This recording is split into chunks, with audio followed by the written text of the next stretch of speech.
Everybody ready? Right, off we go. Good evening, everybody. I'd like to start by welcoming you all here to our last meeting of the Overview and Scrutiny Committee.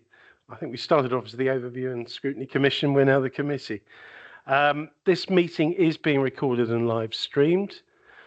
I'll take all reports as read this evening. If officers would like to add anything or give a brief update, please feel free. Otherwise, I will move to questions.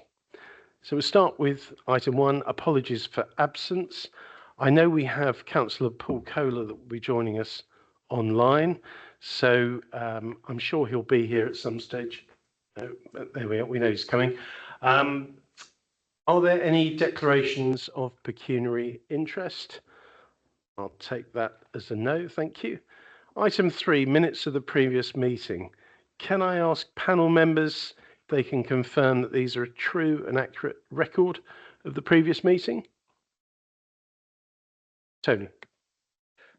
Yes, it's not so much a comment about the accuracy of what was actually said in that meeting, but I would like to point out that there still hasn't been any effective scrutiny of the last-minute savings so far. The comments made last time about being able to do it at full council, I don't think was correct, nor the cabinet. So it's only at scrutiny meetings that we can be responsible executive director can be questioned. So could we do this retrospectively? Yeah. Instead? Okay. Okay, we'll minute that. Thank you. Okay, item 4, minutes of the call-in. Can I ask panel members to confirm that these are true and accurate? Right, okay, thank you. And now we'll come to item 5, our Borough Commander. And I'll invite our Borough Commander to answer questions and give us some updates. First, perhaps you'd like to start with some updates, Dan, first, and then go on to questions. Thank you.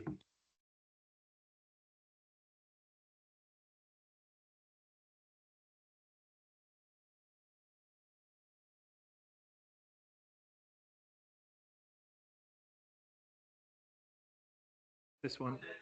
Got you. Excellent. Apologies for that. So some brief updates to begin with. This is where my eyes let me down. So I'm pleased to say, in overview, from a data point of view, Merton is doing very well in terms of neighbourhood crime. Every neighbourhood crime type, barring business robbery and hate crime, is down. I've got percentage points on that, but this is publicly available on Tableau, which is available to everyone. Hate crime is not unusual in times where we've got the international politics that we're experiencing as a nation at the moment. It's fairly representative around many London boroughs. And business robbery is largely linked to an uptick in productivity around shoplifting, for which we're solving a lot of shopliftings. When a shoplifting includes violence, it's very easy to slip into being a business robbery, but really pleased to see that whilst some of that offending has gone up, largely that's confidence to report, and comes with an associated uptick in positive outcome rates. So on our financial year to date, we've more than doubled the outcome rate in terms of shoplifting, and previous 4 weeks was 28% solve rate, which in terms of any neighbourhood crime is good.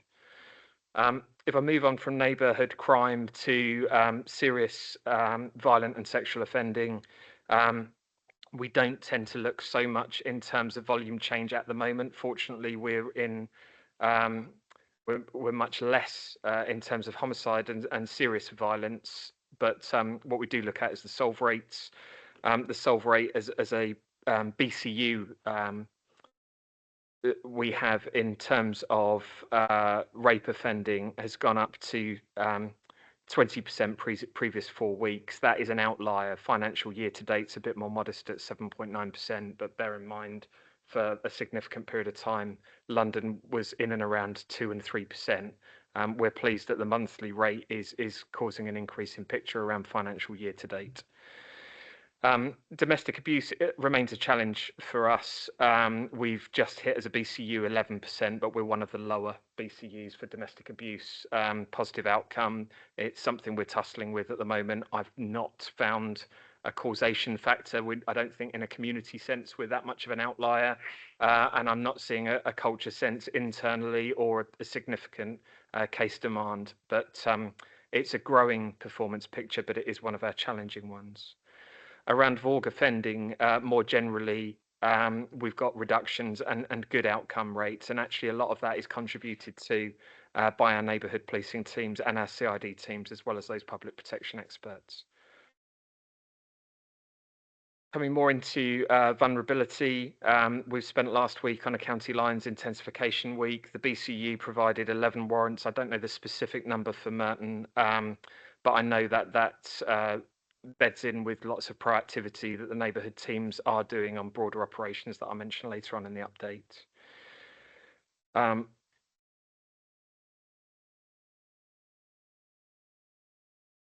Something that is troubling us at the moment is our missing people and the vulnerability that comes with our missing people. We're actually one of the better performing local missing hubs, which went through an organisational change structure.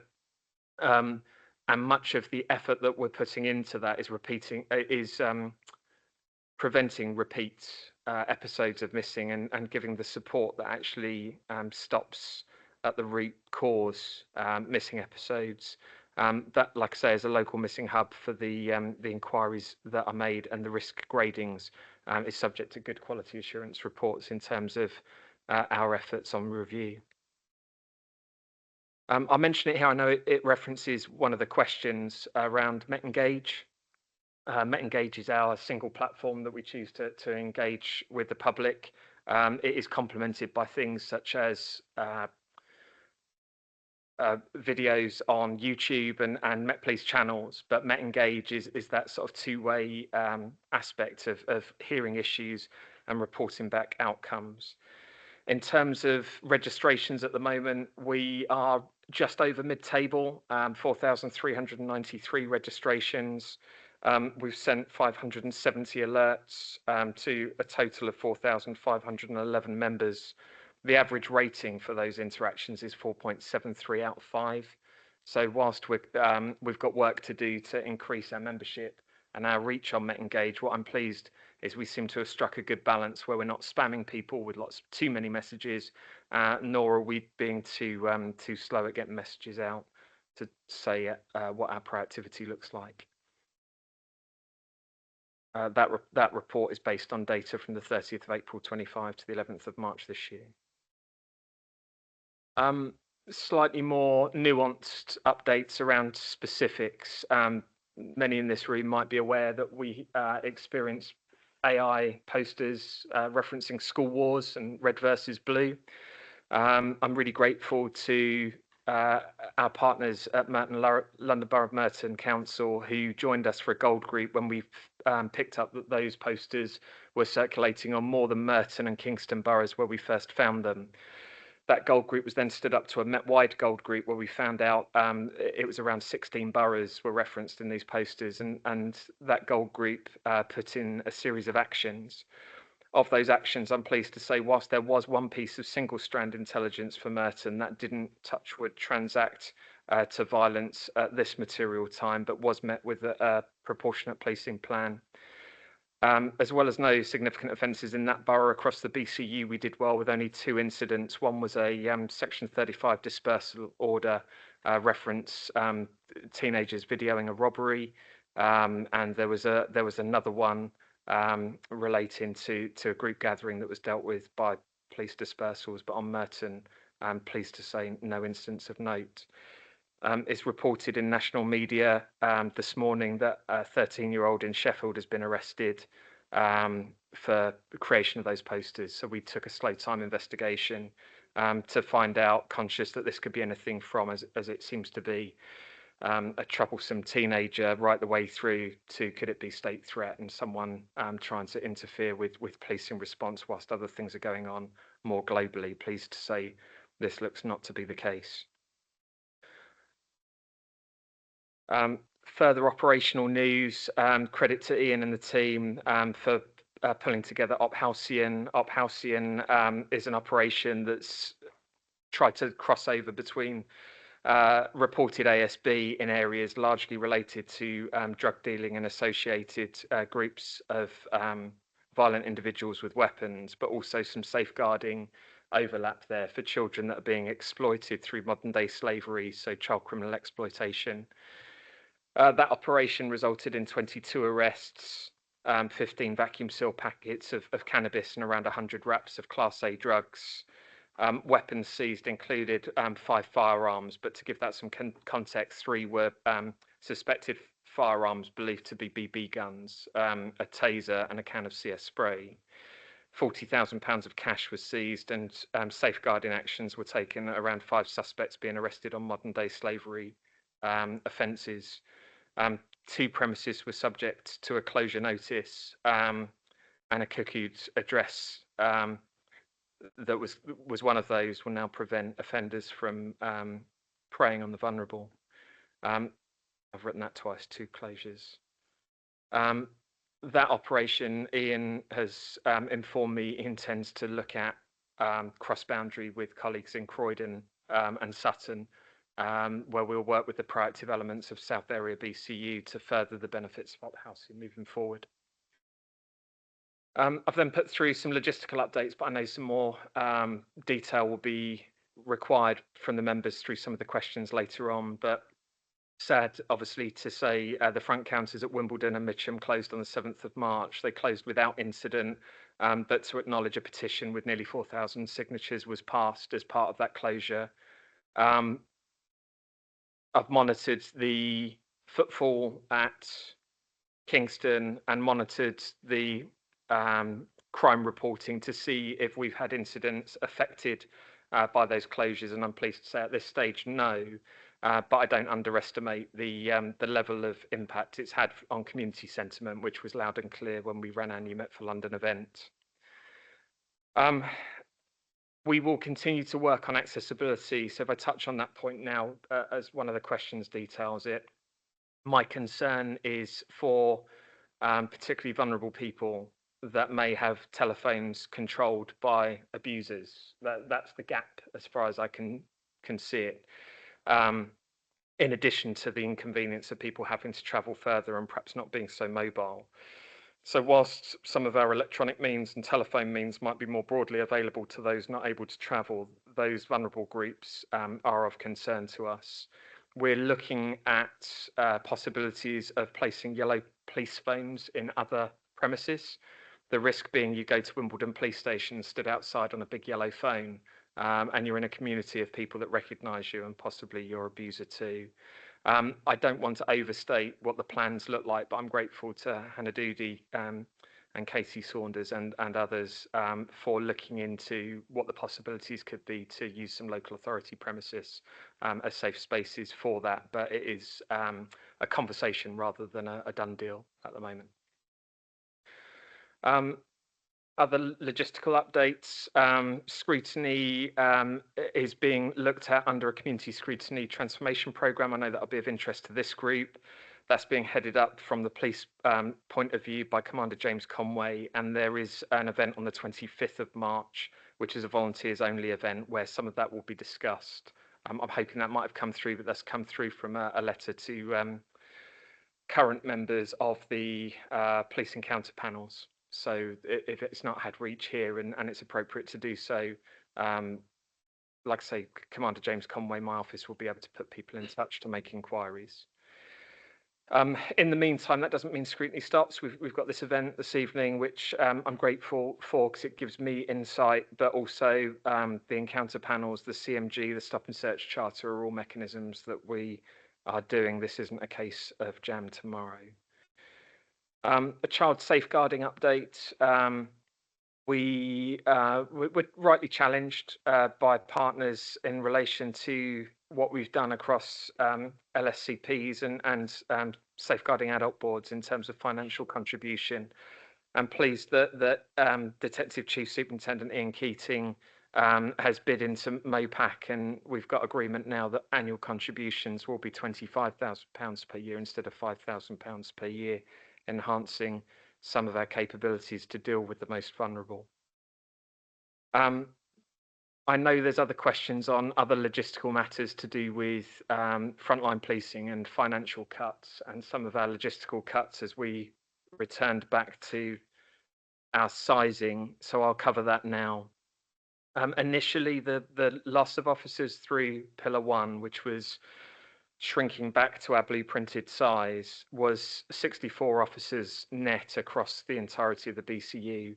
It's impossible to disaggregate that to Merton alone because of how many functions we've now got that are cross-border or cross-borough functionalities or across thematic functionalities. But I work with 4 boroughs. The number started at 64. We've lost 2 or 3 across the BCU since that time. And I say lost, repurposed, as we look into how we train some of our most junior officers with what we call street duties courses, some of the impact that we've got around communications that we're hoping to have per BCU, a communications expert that will enhance some of our matters around Met Engage, but certainly some of our community communications where we don't get good news or critical news out quickly enough. So it's reinvestment, but it still will feel like a net loss of officers across our HQ and response departments.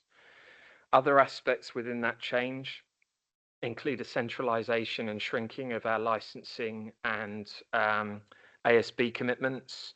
Largely, that's a financial decision against a £260 million Met-wide budgetary gap. This isn't for us to step away from those 2 functions. They remain incredibly important for our community safety partnership. However, we will have to succeed on a narrower front. So we will have a smaller nucleus of people that are expert in things to do with licensing and ASB, and neighbourhoods officers that before may have been purist sort of patrol will have to bring some of these functions into their daily duties, much like colleagues in county forces have been doing for some time.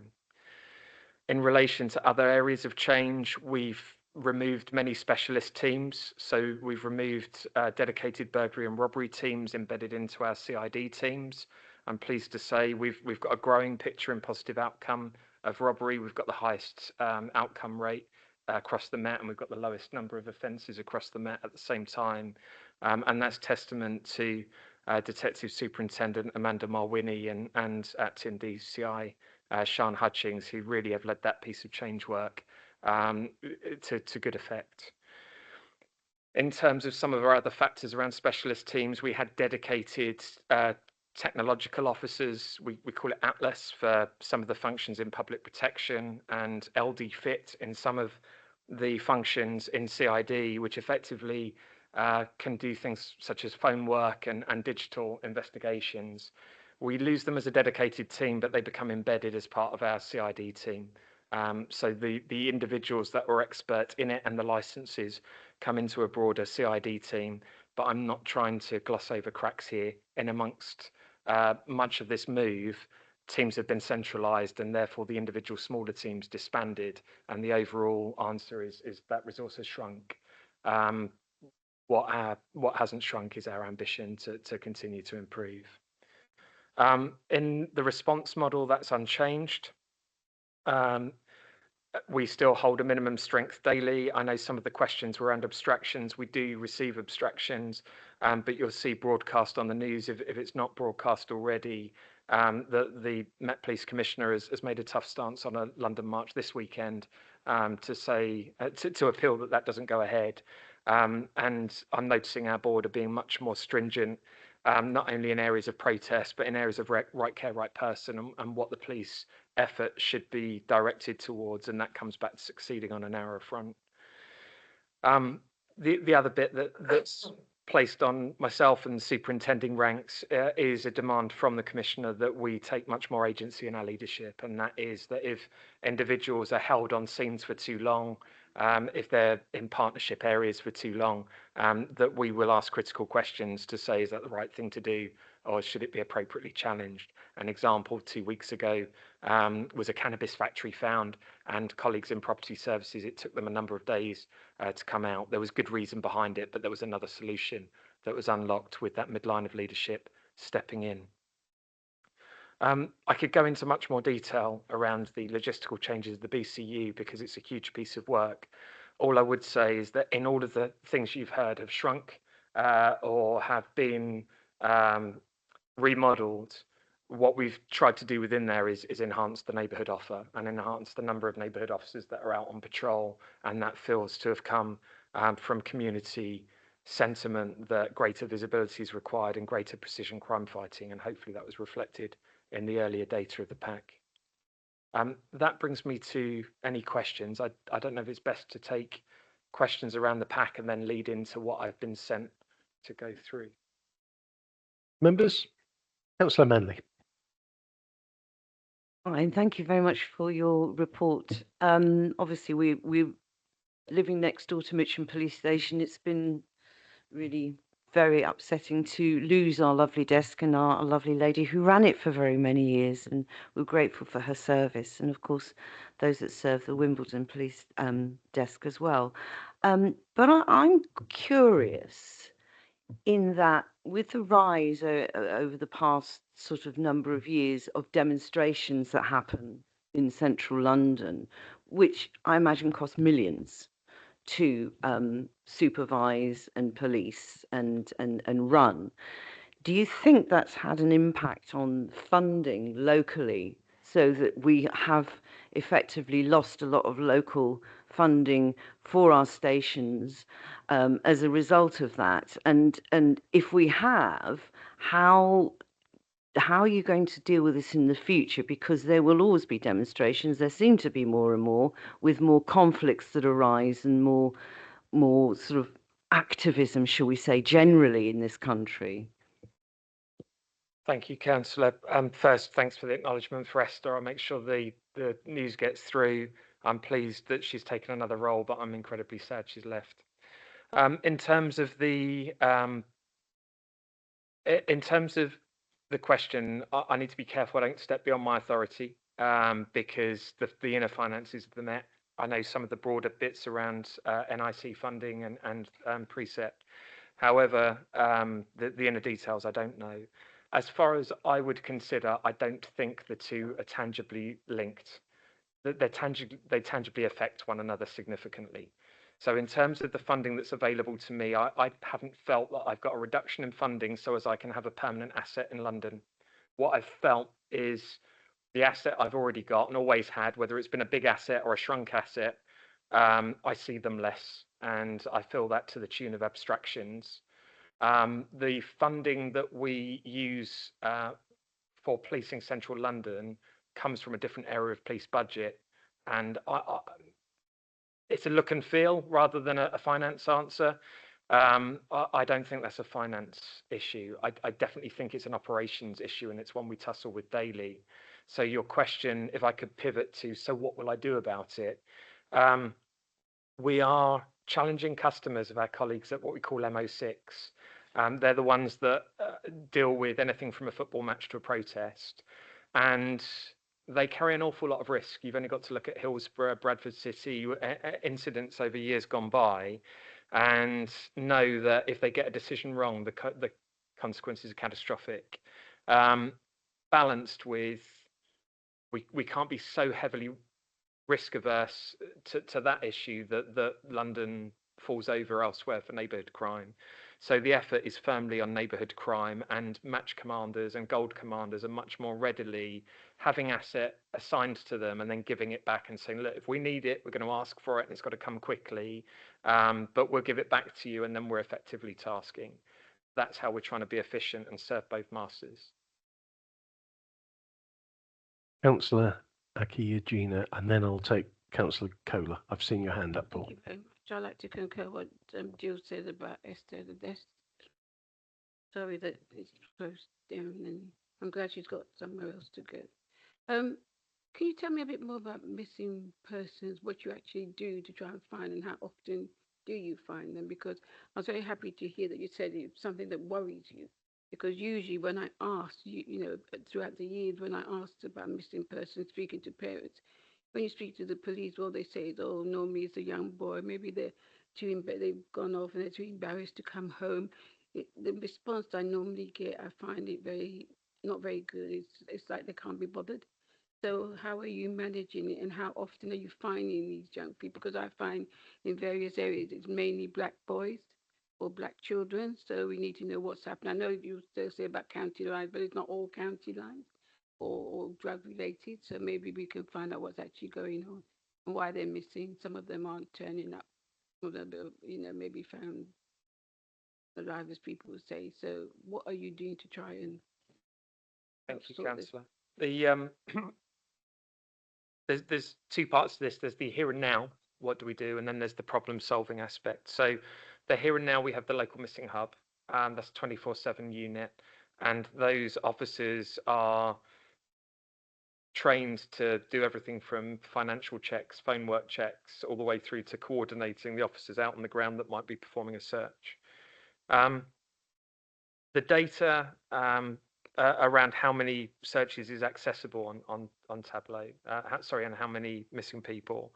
But probably I'll go into the long-term strategy, which will detail why that number could be 100 or 100,000, and it wouldn't ultimately change our approach. You've touched on the fact that missing children, particularly young black boys, are quite often over-policed and under-protected. And county lines is one mechanism, but there's many others. So our approach now tends to be in line with precise crime fighting. We use precision, and we look for the highest repeat missing. And I've got a DCI that's got a background in homicide investigation, so she's able to lead her team with some intricate skills.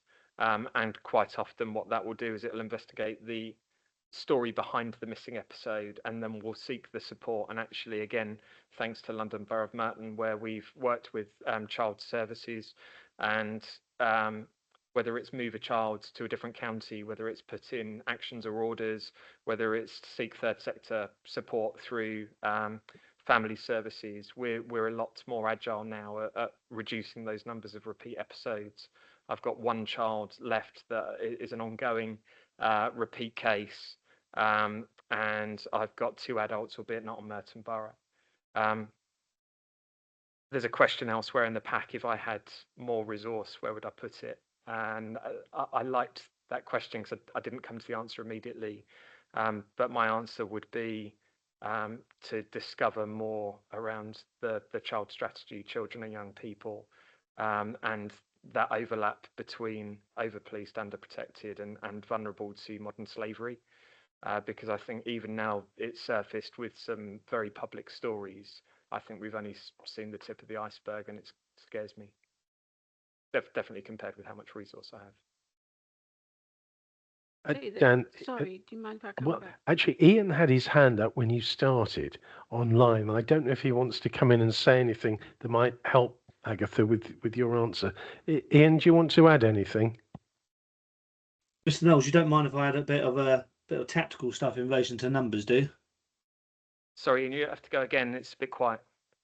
Do you mind if I add a bit extra information? Is that all right in relation to please numbers do. and stuff? See your hand go up. Right, that's all right. So I'm not sure which councillor asked the question, but in short, at any one particular time, for example, our missing person hub can be dealing with in the region, for example, of somewhere like 300-400 missing people. That ranges from high risk missing people to medium missing people, and obviously to low risk missing people.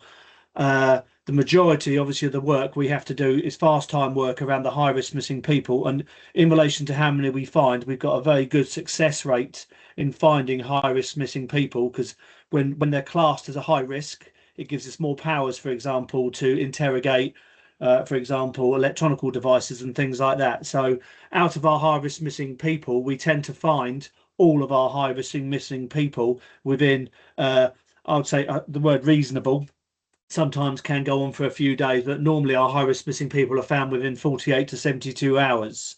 And obviously we put a lot of time and effort into tracing those high risk missing people. Obviously, some of the medium risk missing people, those investigations can actually go on for some time.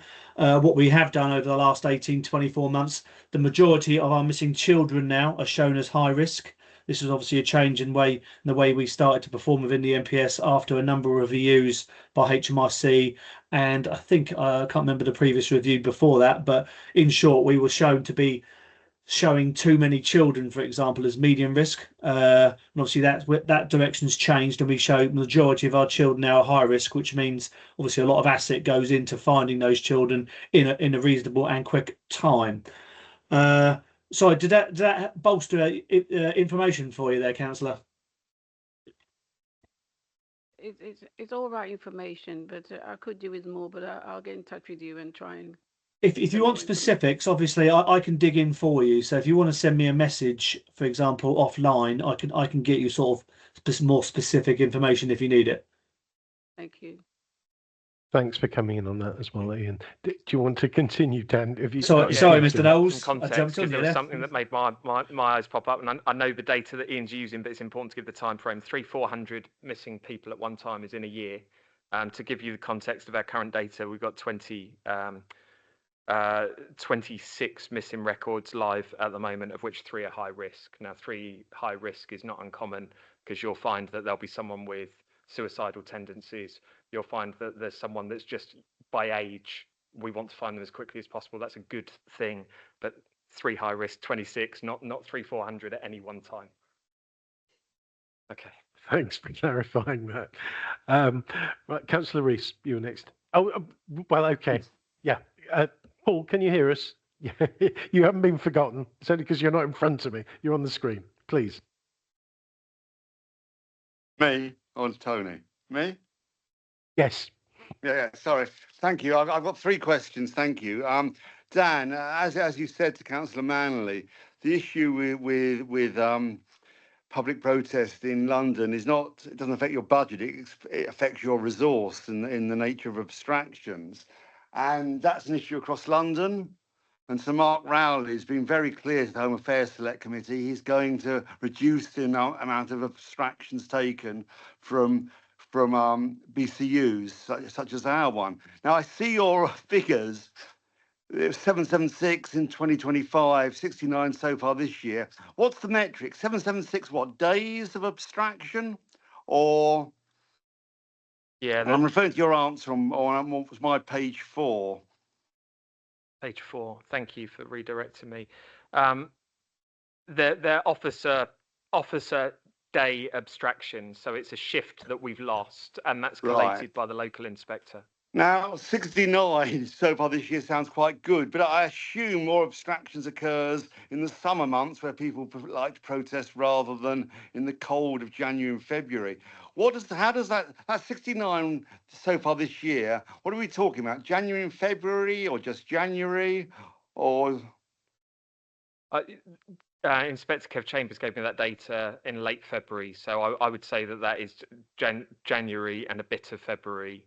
It's local. And presumably, and this is an unfair question, you don't know how that compares to the same period in 2025, do you? No, but I've got a feeling I might have that answer. If you can give me a moment, just have a check. I'm happy to share it with you. I wanted to give you most up-to-date data, but I've got the feeling that Kev might have given me that.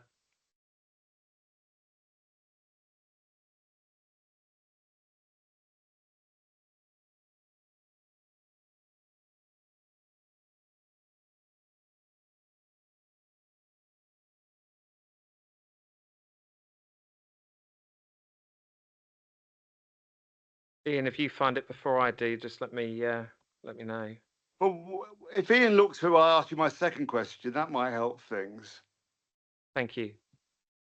Are you happy for me to ask my second? Yeah, go on, Paul. Yeah. Again, Mark Rowley made very clear that he was very keen to work with local authorities on utilising space that was available. You made some reference to that. Is that a goer? Because from his perspective, the police wanted to do this. The only issue was whether boroughs would actually work with them. Is Merton working with you on finding some space that you can use for things like counters where the public can actually interact with police officers? Yes, Merton's working very hard with us on that. I filled that question. I'm not ready to brief details on what it is, but I'm actually overwhelmed by the amount of effort that's gone through to that. And I've got a meeting on the 17th. That's an initial scoping meeting as to what that could take shape as. It's just a bit early to be offering that as promised. Yeah, no, that's good. And that would be where members of the public could meet police officers, or where police officers could be located so they're closer to their ward, their ward rounds. Or both. Both aspects are in the signal of intent and the sentiment of suggestion. Both of them have got quite complex things to work through before they could be brought to fruition. Brilliant. Thank you. That's fantastic. It's something, a good update to have, Nick, in a few months' time. Brilliant. My last question is on quality assurance. There was I'm going to give a particular example, then ask you about the QA issue. There was an attack on a barber's in Warple Road last year. It was caught on video, and it became a bit of a cause celeb because it went on Nextdoor. People saw this video. I've asked on locations board. I've sent letters, various letters to you and others within Merton and the BCU. I eventually got a letter saying, "Oh well, we put it through face recognition and we couldn't work out who they were," which was bizarre because they were both. One was wearing masks, the other was wearing a helmet. We then got a bit more that we couldn't locate them. Ultimately, after 6 months of pushing, we talked to one police officer who took it on board. They realised they hadn't even seen the original video, which had the registration number of the car that had brought the two hoodlums to the front of the barbers to smash it up. Now, it took 6 months of me pushing as MP to get someone to actually look at the file and realise it had been closed down because the police hadn't looked at the evidence that was before them and was available. Now, we can't do that with every case, but what is the quality assurance whereby you address failures to do the basics? So there's a formulaic answer to that, but I don't think that's the centre of your question. I'll cover it because for completeness is that if you've got an officer that fails to investigate, there'll be a lens of performance and conduct run across that to say, have they done that knowingly and they couldn't be bothered, hence conduct.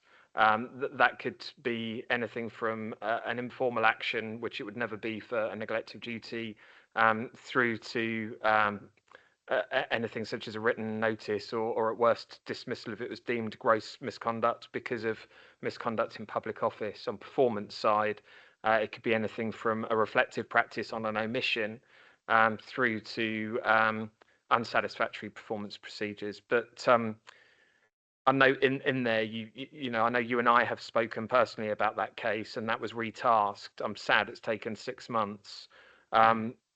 You retasked it, Dan, and that's when we got the letter saying, "Oh, we've put it through." We got a tick box answer, not from you, but from whoever you gave, saying, "Oh, we've put it through face recognition," which meant they hadn't really done anything.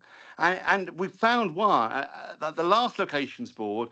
There was a officer, one of your colleagues, who took it on board, and it was brilliant. He's gone, looked at it, realised, the registration data hasn't been looked into. They only had a video of the video, and now things are moving forward. And it's just very frustrating it's taken so long to get there. And of course, we can't do that every time. And what it does is people lose confidence. That's the real trouble. And this one, it has high profile because it was on Nextdoor. And those mistakes really count against the reputation of the police, which neither of us want, of course. Yeah, and this is where I was coming to the greater sentiment of your point. We are building a culture strategy in terms of quality assurance being one important branch of that. I've briefed other data. The less comfortable data is around our victim co-compliance, and within there some quality assurance around our investigations. It's a difficult one that I don't want to get caught in overpromise, because actually a big focus of our effort at the moment is taking on investigations that are proportionately solvable. So we will close cases. We will close cases with lines of inquiry, consciously, deliberately. The reason we do that isn't to let victims down. The reason we do that is by using the proportionality scale in our crime screening. Overall, we'll solve more crime. That's not what you've described. That's different, but that's difficult for me to land as a BCU commander to 1,400 people, screen more crime out, but don't investigate any less hard. Let me use that as a test case, but part of the quality assurance part of that, what I don't want to do is just sound like I'm wheeling out a strategy and a glossy brochure. Underneath that are 2 or 3 fundamental pieces that help deliver it. We've got a system called QAT, which is Quality Assurance Thematic Testing. We were a pilot BCU for that, and this is where inspectors look through the rigor that each investigation has gone to. You could call it TripAdvisor for crime. That then goes back to individual officers as to how they've done. And we're in early stages at the moment where we've picked up compliance that the inspectors are doing the checks. We haven't quite got to the stage where we've got the rigor in the feedback that's meaningful. A lot of it is middle of the road. Yes, it was okay. And that's a challenge, but it's in its infancy. Underneath that are other elements of data-led quality assurance and culture-led delivery. And the commissioner himself will say it, culture and performance are 2 sides of the same coin. So, Brilliant. Well, yeah. can I just leave it on a positive note before we hear the figures from Ian? Can I just call out Inspector Nick Swan, who took it on board and absolutely ran with it, and it was brilliant. The difference was so fantastic. So can I just praise him for his help on this? Thank you. I'll pass that on to Nick. And did we get a figure, Ian, about where we are in comparators on abstractions? You're on mute. So I can't find it to hand at the moment. Okay. Well, if you could let us know, Dan, in the future, that'd be useful. I will do. Okay, Thank you. I'm conscious there's more people waiting to ask questions. I'm glad you brought that up, Paul, anyway, because I was at that locations board, and Inspector Swan, I'm glad he's helped on that. Councillor Rees. Thank you, Chair. I just want to double check the process here. So I'm assuming we're asking questions based on the questions and answers that have been submitted and we've seen in the pack, but we haven't seen the questions that were submitted from our group, and nobody here has seen the answers to those. So I'm wondering if we could just take a little section out to be able to look at what those questions were and what the answers were, so that everybody can hear. You will get that. That is coming, but you've got to appreciate we've got to fit it in and give Dan a chance to answer. But you will get them answered. Is that what you were going to ask as well, Councillor Page? Well, no, I just had a question which relates to one of the questions submitted, but I'm happy to just go with it if you are, and if Dan is. It's basically, I wanted to ask about the car meets at Tesco New Malden, and I believe they also use a site in Mitcham. These are the late night Saturday evening, where there's hundreds of cars, coming together.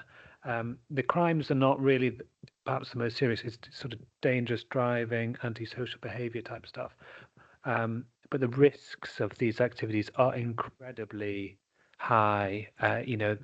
One mistake and it becomes, death by dangerous driving of quite a large number of, pedestrians or onlookers. And while there's been a lot of response type policing in terms of sending cars, to try and break up the events, when they occur, it does feel like there's been little sort of investigative work afterwards to identify the perpetrators and then, seize the vehicles. I know that's a possibility, and sort of follow up to sort of prevent the ongoing, because right now from a locations point of view, it's sort of like whack-a-mole. They move around the city, they move around location. Is the balance right in terms of the policing on this, and could we see more investigative work, on the Monday after, the Tuesday after, to identify who is organised these, who is driven dangerously on the night, doing the performance in the car parks, to try and stop these? Because right now the Tesco New Malden site is going to have physical structures to prevent it, but they'll end up going somewhere else. Thank you. I can answer thematic, and then I think there'll be a geographical answer from Ian that might follow. I've got a background in roads policing, and far more people die on the roads each year than are murdered, and yet we talk about murder quite a lot. On the same front of things, as traffic duty officer, I've dealt with the fatalities of people pulling wheelies or burnouts that have gone wrong. So I don't underestimate the scale of the problem that the community see, but actually in fact of death and serious injury as well. There is a toolkit option. I know you said about the investigation afterwards. Actually, the better way is to try and deal with it on the night, but it isn't sufficient to just send a squad car around and disperse. The options that we've used in the past have used our task force officers, drones, motorcycles, and quite a lot of kit, and that had two functions. One, you block off paths of exit, so you've got everyone captured on the evening, so that brings into play offences that, like drug drive, that wouldn't be available in the days after the offending. You've also got evidential capture there and then that's better than what you might collect as a result of inquiry. But all of this leads me to the fact that there was a toolkit plan. I haven't seen it used in recent years, and certainly on my BCU. The capability across our roads and transport policing command is around about a third of what it used to be. Task force reduced as well. However, for me as a local appetite, I think that's something, providing I can provide the evidence base that qualifies me versus other policing areas to bring that asset. But the bit I look back to Ian is, Ian, I don't know how heavily this is on your radar. It feels like a PMP. So that element of extra investigative effort feels like proactive effort rather than perhaps reactive. But have you got thoughts or plans? Yeah, just to reassure everyone, a couple of my sergeants have been looking at this, and obviously they're the ones who've managed to. And it took some time, for example, because one of the big car meets happened to be the Tesco's car park, and obviously that being a private premises obviously limits what we can do on occasions. However, after some period of time negotiating with obviously Tesco's in relation to them securing the car park in hours they're not in operation, obviously they have eventually come back and identified that they are going to put measures in place to prevent car meets, for example, in their car parks. Now, I think whoever said it is right. They will just move on. What we unfortunately have is we do have an intelligence gap here of where these car meets are going to happen and when they're going to happen. And we obviously find out a lot of the time from residents calling in. And it's normally our emergency response teams, for example, responding to those calls, if they can respond to those calls, obviously, when they come in. So at the moment, we are actually dealing with these matters. Obviously, when repeat locations come up, my sergeants from the wards are liaising with the businesses where these are happening to try and obviously put measures in place to prevent them happening. However, we haven't started, for example, a piece of proactivity around, for example, preventing them before they happen at the moment, because we're lacking intelligence, for example, to push that through. Let me take that away. At a BCU level across 4 boroughs, I run a tasking and coordination group, and I think there's an opportunity there. The problem is if it's once every 6 months, it's hard to have resource weighting, but it sounds like it's more frequent than that, and we could actually be quite precise about how we deal with it. Thanks, Dan. Councillor Mundy. Thank you, Chair. I submitted a series of questions, and I'm happy to do another round after Councillor Manley to give her a chance to speak. Thank you for the answers on the questions, really, really helpful. If I just address the first one about Galpins Road, it would probably help me and help others in the room also if you just can convey the scale of resource currently assigned to the investigation and sort of the level of complexity we're dealing with here. And just grateful for just to give that a bit of context. And I've got another question just briefly after that as well.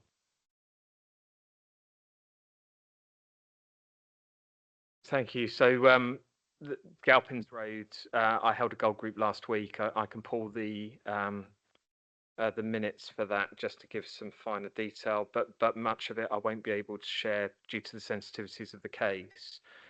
In relation to the investigative effort, the team I've got listed is a team of in a region of 6 dedicated investigators, which actually, for the length of time the investigation has gone on, is a significant commitment. There's 2 people that aren't investigating homicides from the homicide command. There's 4 people from my command. Over that, we've got what we call a PIP4 investigator.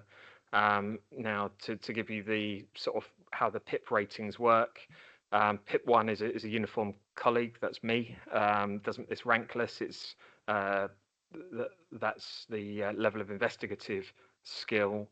PIP2 would be a standard detective. PIP3 would be a senior investigating officer, so someone that would take ownership of a serious GBH, even a homicide could be PIP3. PIP4 is when you've got that additional complexity, and I liken Galpin's complexity to that of the Brixton Academy investigation, to that of Grenfell Tower, and some of those investigations are coming towards 10 years now. There's millions of documents in relation to the Galpins Road investigation. We've invested in a bit of software called Magnet, which actually disaggregates some of those millions of documents and best uses technology to draw out information. But obviously, anytime you use technology, you need safeguards to make sure you're using it responsibly. In terms of the evidence capture, again, the used evidence within those millions of documents still is thousands of documents, probably tens of thousands of documents.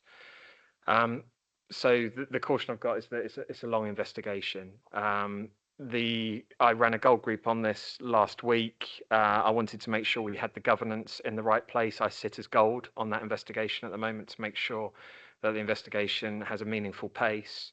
The PIP4 colleague is elsewhere, and actually I think that's a good thing to hold me to account, that I'm not making decisions on resource elsewhere to the detriment of the investigation.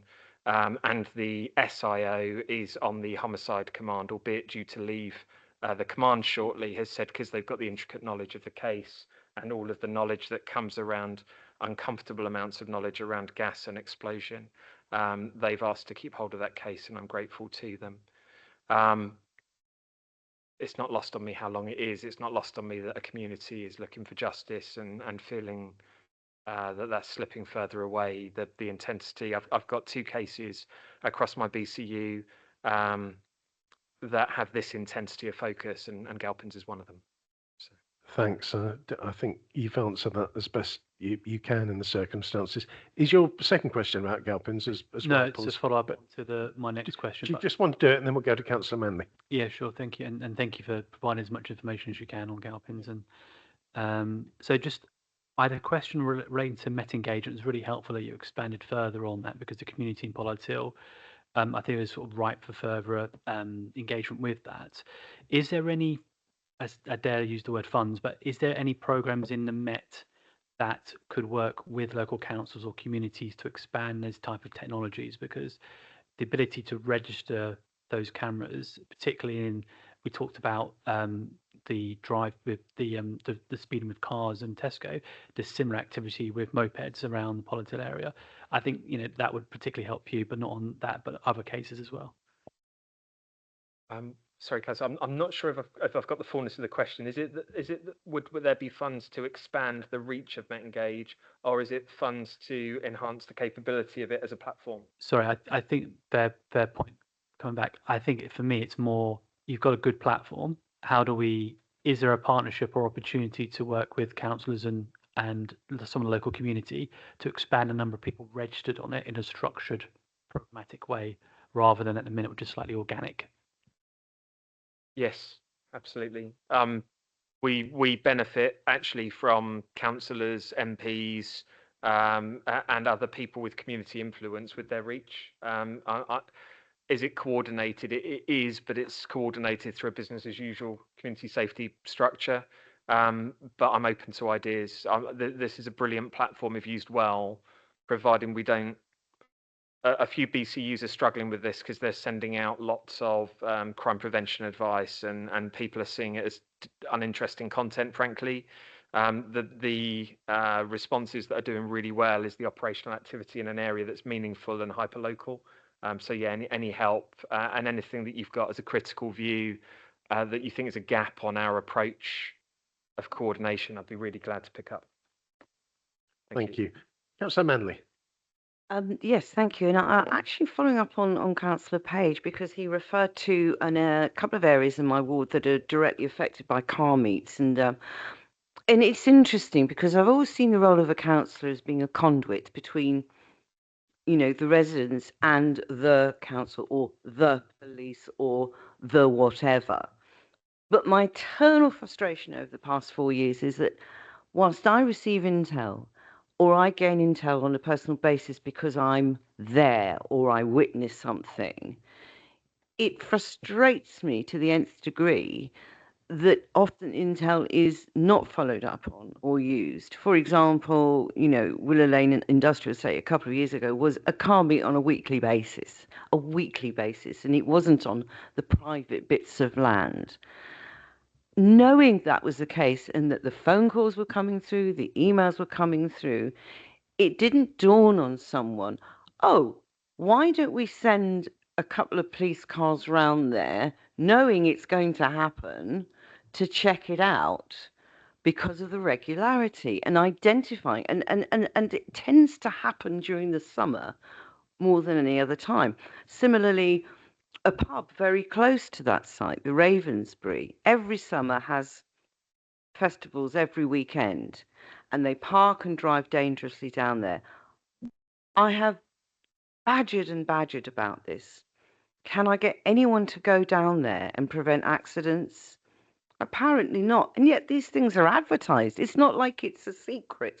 So how do I get through to the police that the information that they're being provided is actually really valid, really relevant, and actually can lead to what Ian said, prevention rather than a crime? Thank you, Councillor. The first point around the car meets is, that's not where we want to be at all. I'm not sure when that was, but I'm disappointed that was the response because of the reasons we've discussed. I'm cautious around the festivals and events because there is a line that the police has had to draw firmly around things like local authority parking. You can't dual enforce. So a double yellow line is not something a police officer can do anything around. We do still have the road safety aspect, but road safety aspects around where people park is distinctly different to car meets. But I think the key thing is two-way conversation in terms of if we've given a response, sometimes we might give a response you don't like, but we owe you the response. Please hold us to account on that. And if you've given information, my expectation isn't necessarily that we act upon it, but my expectation is absolutely that if we're not acting on it, that we come back to you and give you that human answer on why. Sometimes it might be because we don't have a legal position. Sometimes it might be a proportionate to other problems we're dealing with position, but we still owe you that decency of an answer. Thanks. Councillor McLean. Thank you, Chair. Thank you, Borough Commander.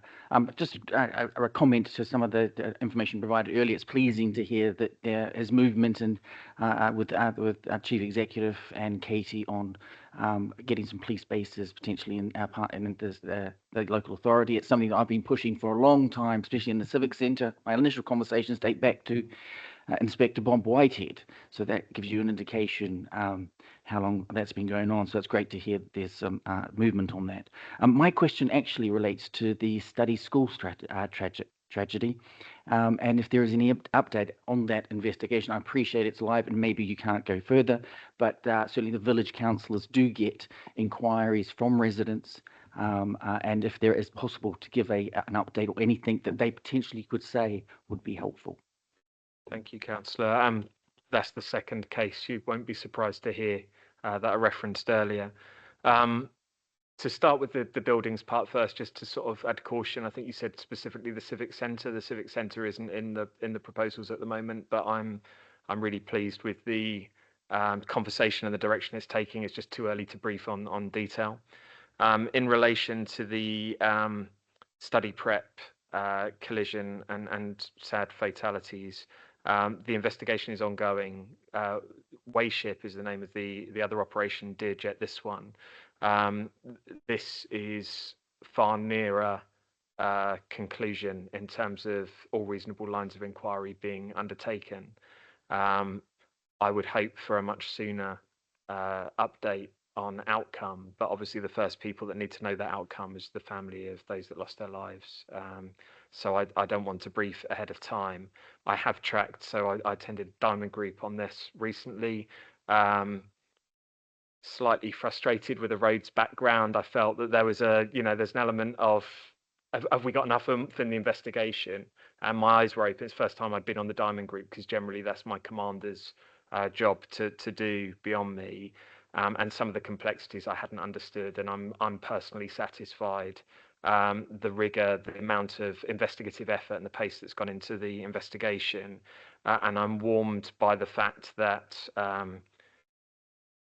I think that investigation will conclude reasonably soon, even though I know that's not quick in its own right, being how long it's gone on. Beyond that, I'm not able to say, are we looking at whatever outcome, nor can I put a specific time frame on it. Thank you. Difficult. Councillor Mundy. Thank you, Chair. So I've got a question in kind of a plea, because I appreciate you. There's some conversations that are hot at the minute and you can't give details. On the question itself, I asked some details on disruption of organised crime, particularly also gang-related crime as well, particularly in politics. It's really comforting to hear and to read some of the detail back, particularly about the disruption of how these groups are frankly funded and how the economics work of that. Could you give some further examples and further work that you're doing to disrupt that? Because I feel my understanding through speaking with many in the community is that disrupting how these groups fund themselves, organise and pay is obviously really important, and especially what's going on now in terms of the wider economy. And then I'll go into my plea after you've answered that question. I think Ian's got his hand up as well. Yeah, Dan, Ian's put his hand up straight away. I think he wants to come in on this. Ian, do you want to jump in? As long as Mr. Knowles is happy.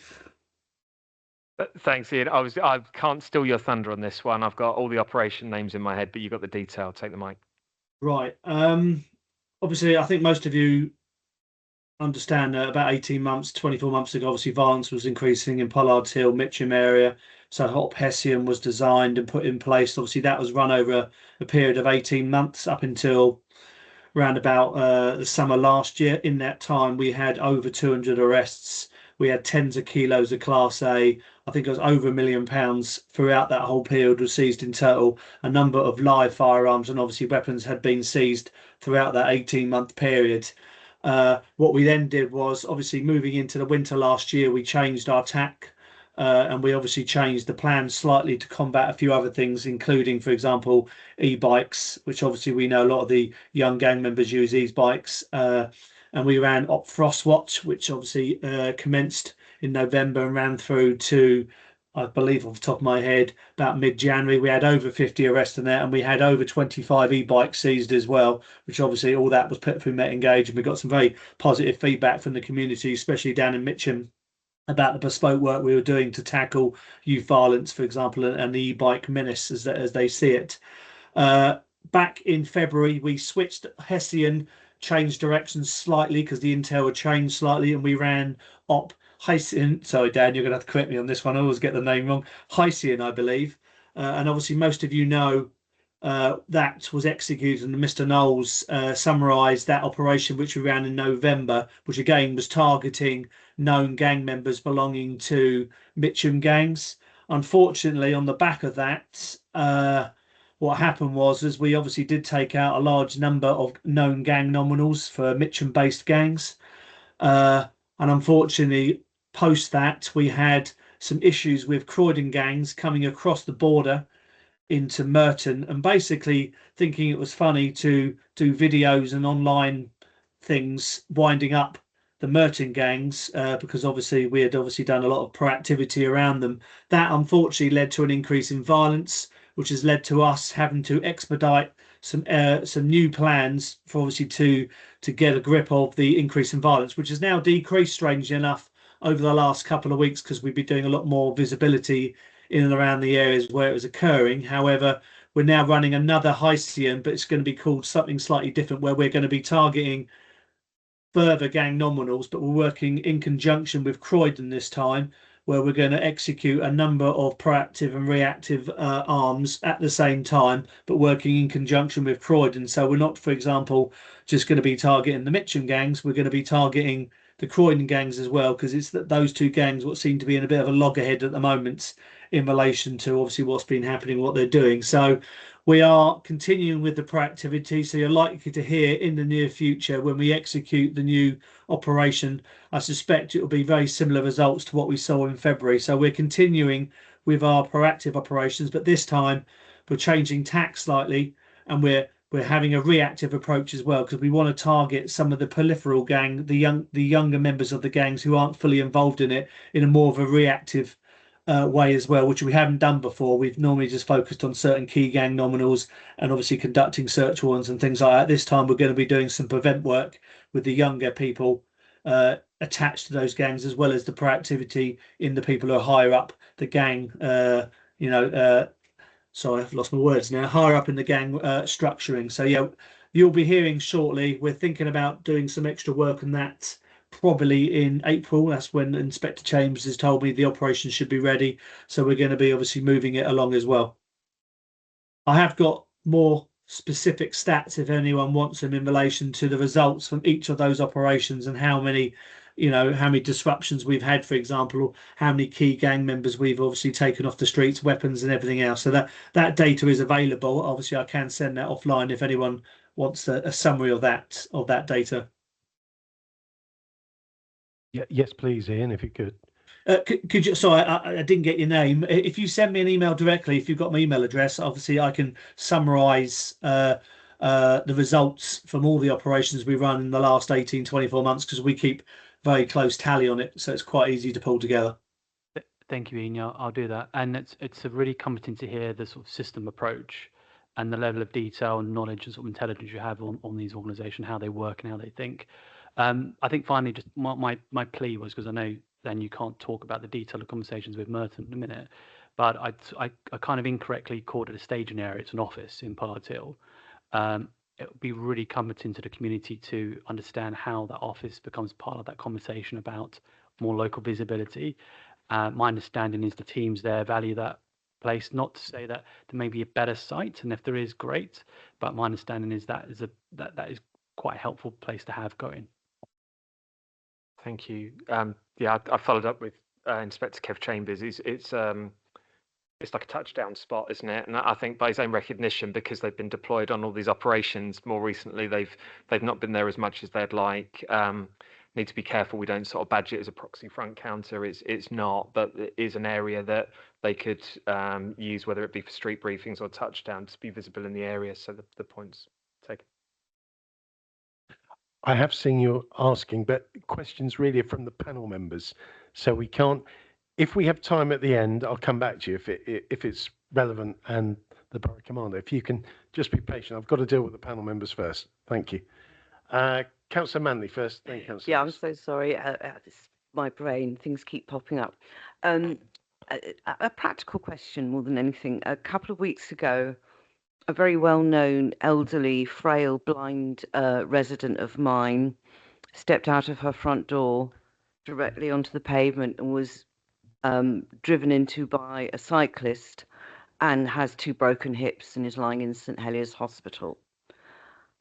The person who caused the accident only called the ambulance, probably because they realised they might be in big trouble.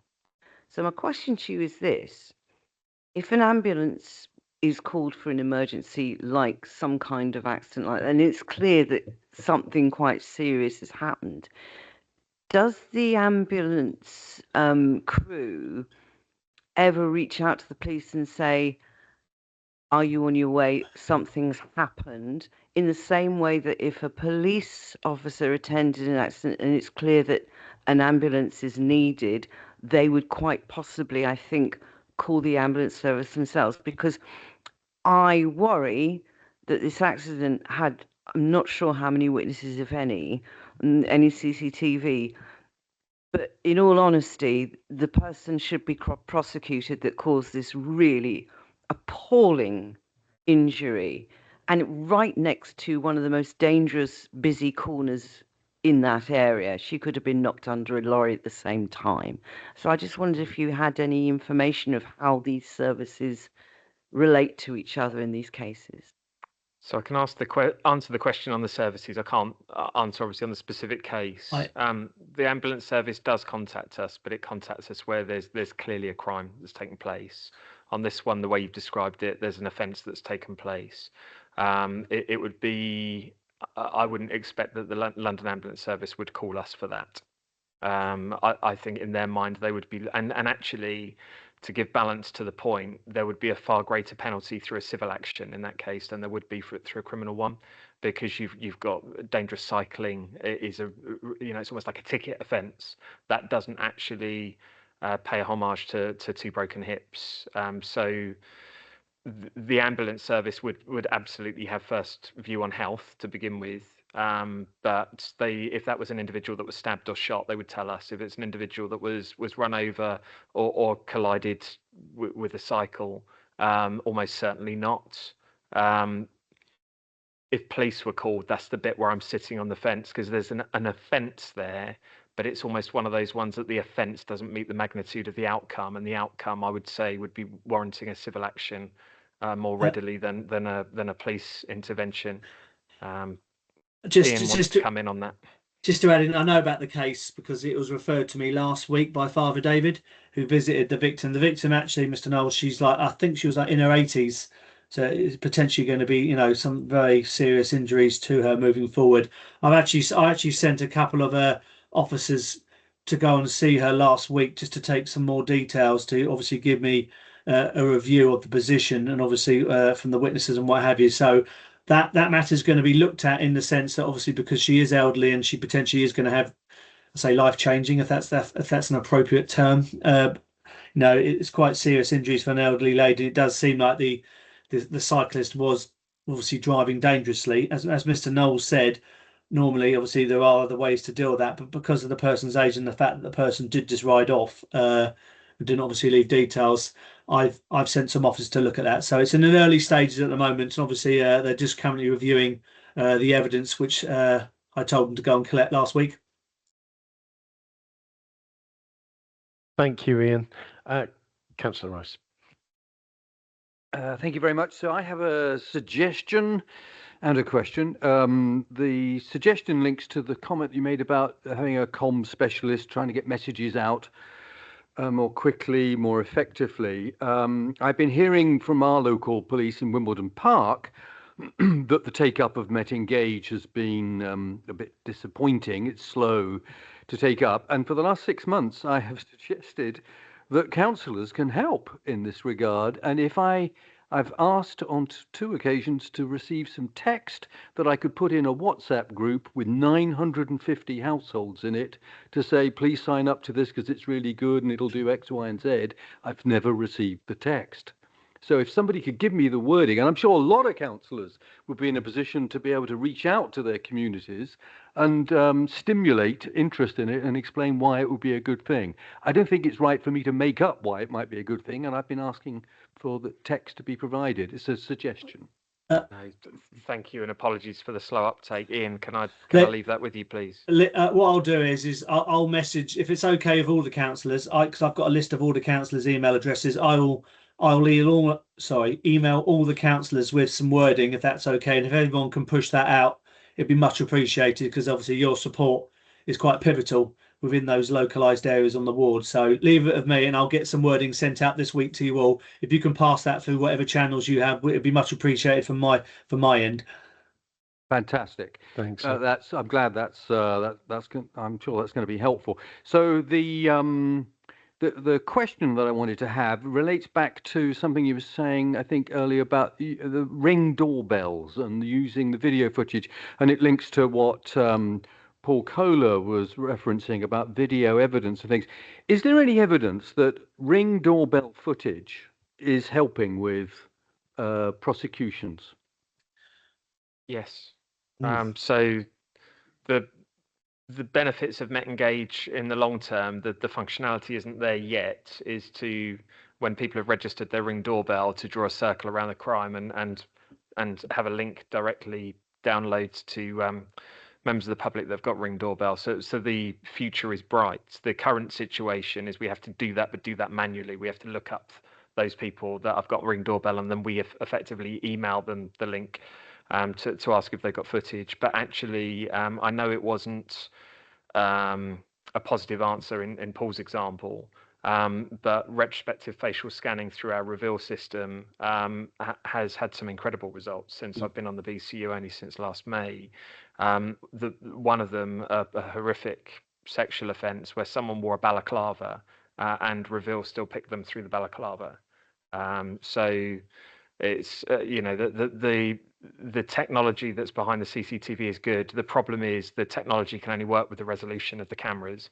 What I will say is Ring doorbell is good quality cameras a lot of the time compared to older fashioned CCTV. Yeah, I probably can't overstate how important it is, and even right the way through to MIC colleagues will track the route of an offender, even if they don't get the picture of them, to identify what route they've taken, what car they've got in, and those secondary inquiries. Thanks, Dan. I think we've gone through a lot. Now, I know your questions didn't go to the borough commander. I think it might be better, rather than put Dan under pressure, if the answers are circulated, because there are some others as well. Would that be easier, Dan? I'm happy to. I've got the emails. Have you? If you've got them, Yeah, that's okay. And then if we have time, I will ask your question in a minute. But do you want to ask it now, just before we go into the members' questions? Yeah, I hope it's a short one. Yeah, short one, promise. Thank you very much for making the time, Chair. It's very much appreciated. And thank you very much for coming down tonight, Commander. It's very much a pleasure to have you here. So just a brief one, especially relating to your last answer, funnily enough. So in November last year, the Met Police for Merton on Twitter said that they deployed facial recognition out into the borough. They've also said that they deployed it in October 2024. I'm sure some of the panels as well would have seen them around. I personally have seen them not in Merton, but I've seen them in Streatham and Tooting. What I would like to ask is, what are the plans on the introduction of facial recognition? And also specifically, what's being done to protect the privacy of Merton residents, as well as preventing wrongful arrests, like the one of Sean Thompson back in 2024.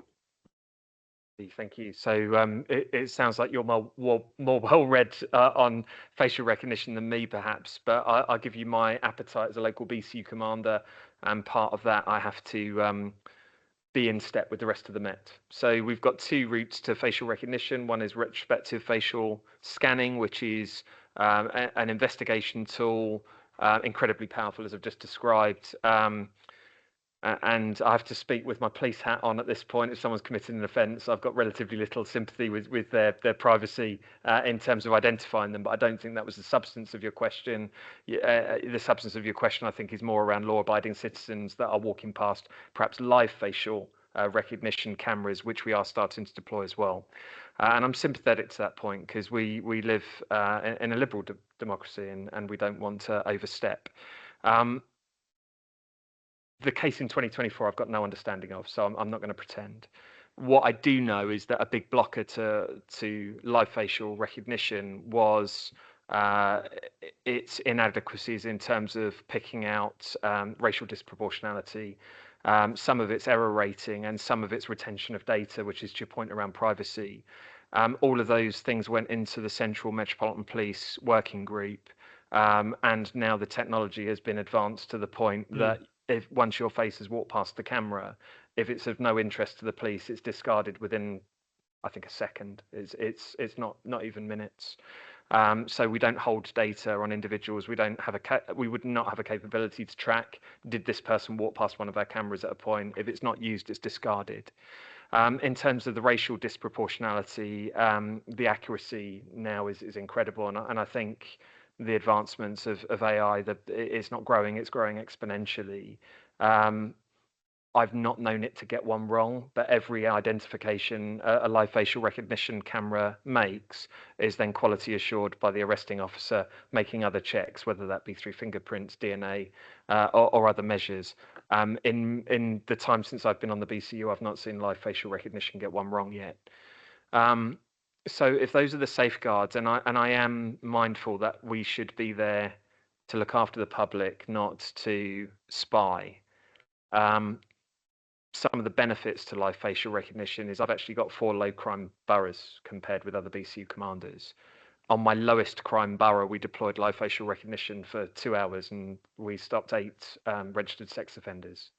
One of those was offending at the time with data on their telephone that was in breach of their conditions. In places such as Streatham and other deployment areas, I've had higher arrest rates made. I'll stand and be counted. I'm a big fan of live facial recognition.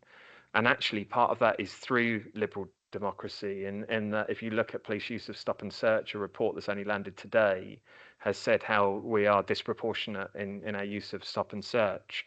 And the problem with stop and search, you're going on grounds to suspect. And it's hard. You can't, the police sort of quip is you can't smell a knife. And actually, the thing that we want to search more so than anything else is something that's going to kill somebody. Live facial recognition through seconds can pick out someone that may have used a knife or used a gun. Likewise with sexual offenders, which are greater in number. So I'm a fan of live facial recognition. Your question was, where do we go next? Colleagues in South Area, Croydon specifically, are trialling a fixed point live facial recognition camera. And I'm watching with keen interest, but I'm not empowered to decide locally on that point.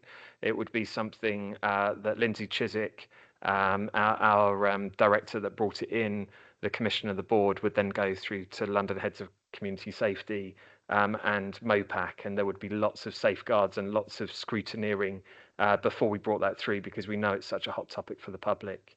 Hopefully that answers your question. Thanks, Dan. Thanks for the question. It's a good question. And I think, all councillors were briefed on it, and some of us have actually been out and seen it in action, and it's far better than you think. And all the questions you've said and concerns were raised, by more than one councillor, and were all answered. It's not what you think, actually. So thanks.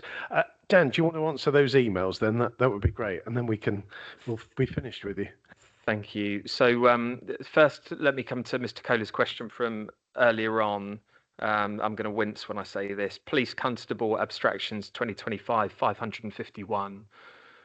So, bear in mind, I think there's in the region of 188 working days in a year. That's 3 officers we've lost full time, there or thereabouts. But hopefully you've got that answer, Mr. Kohler. 551, and that's constable shifts, 198 sergeant shifts, 27 inspectors, 776 in total. Sorry, what I was asking was how many. That's not the same as the answer that you've given us before. We had 776 for the whole of 2025, but what I was trying to compare was how we were this year at this point to last year at this point. Oh, crikey. Sorry, in that case, I've given you a false answer. I thought we hadn't given you the 2025 data. Apologies, I don't know. The one you've given is different to the one you printed for us. The one you printed for us was 776. Sorry, now I see your question. Your question is an evidence-based question. Where are we January this year compared to January last year? Yeah. Ian, can you take that to Kev? Because I'm sure he must have that in his data, because he's pulled that number from somewhere. I'll get Kev to obviously compare January and February last year with January and February this year, Paul, just so you've got some rough comparisons, yeah? Thanks, Ian. So if I may come to the other questions, I'll come in order and I'll try and keep the answers brief, because I know we've got the others that I've answered ahead of time as well.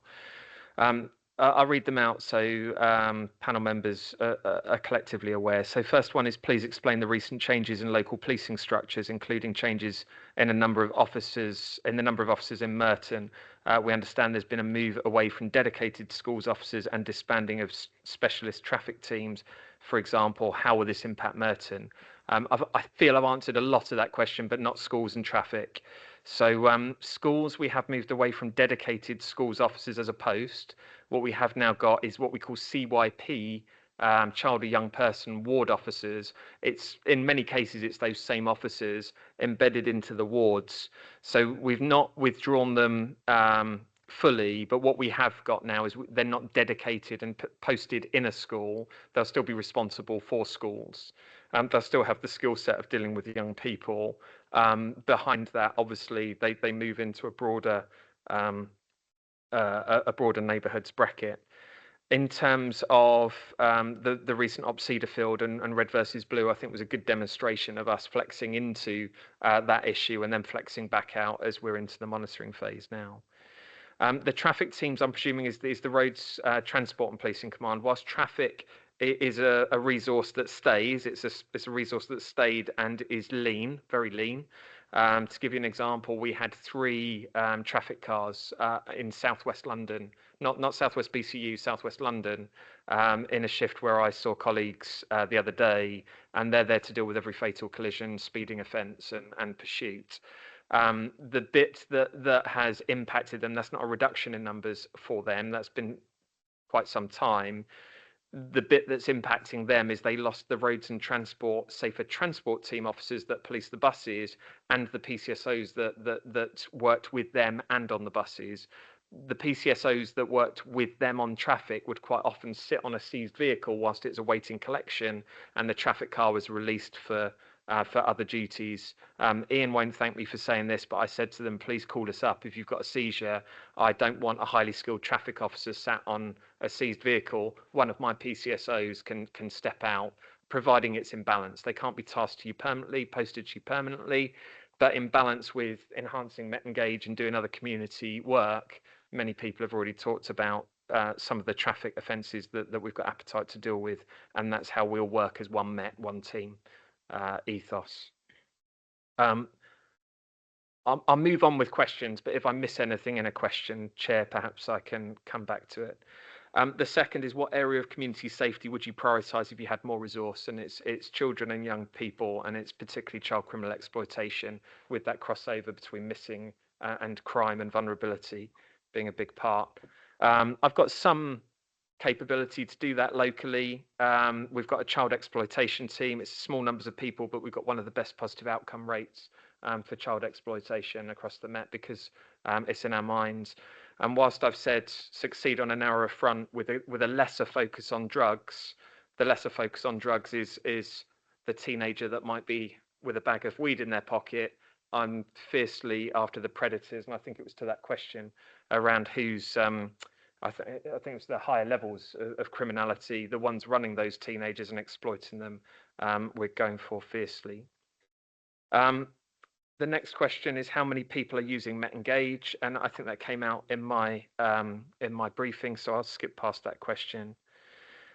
What is the latest on policing hubs? Do we know whether further hubs will be other than Greenwich, Redbridge and Westminster? And I think I've given as much of an update as I can at the moment on that.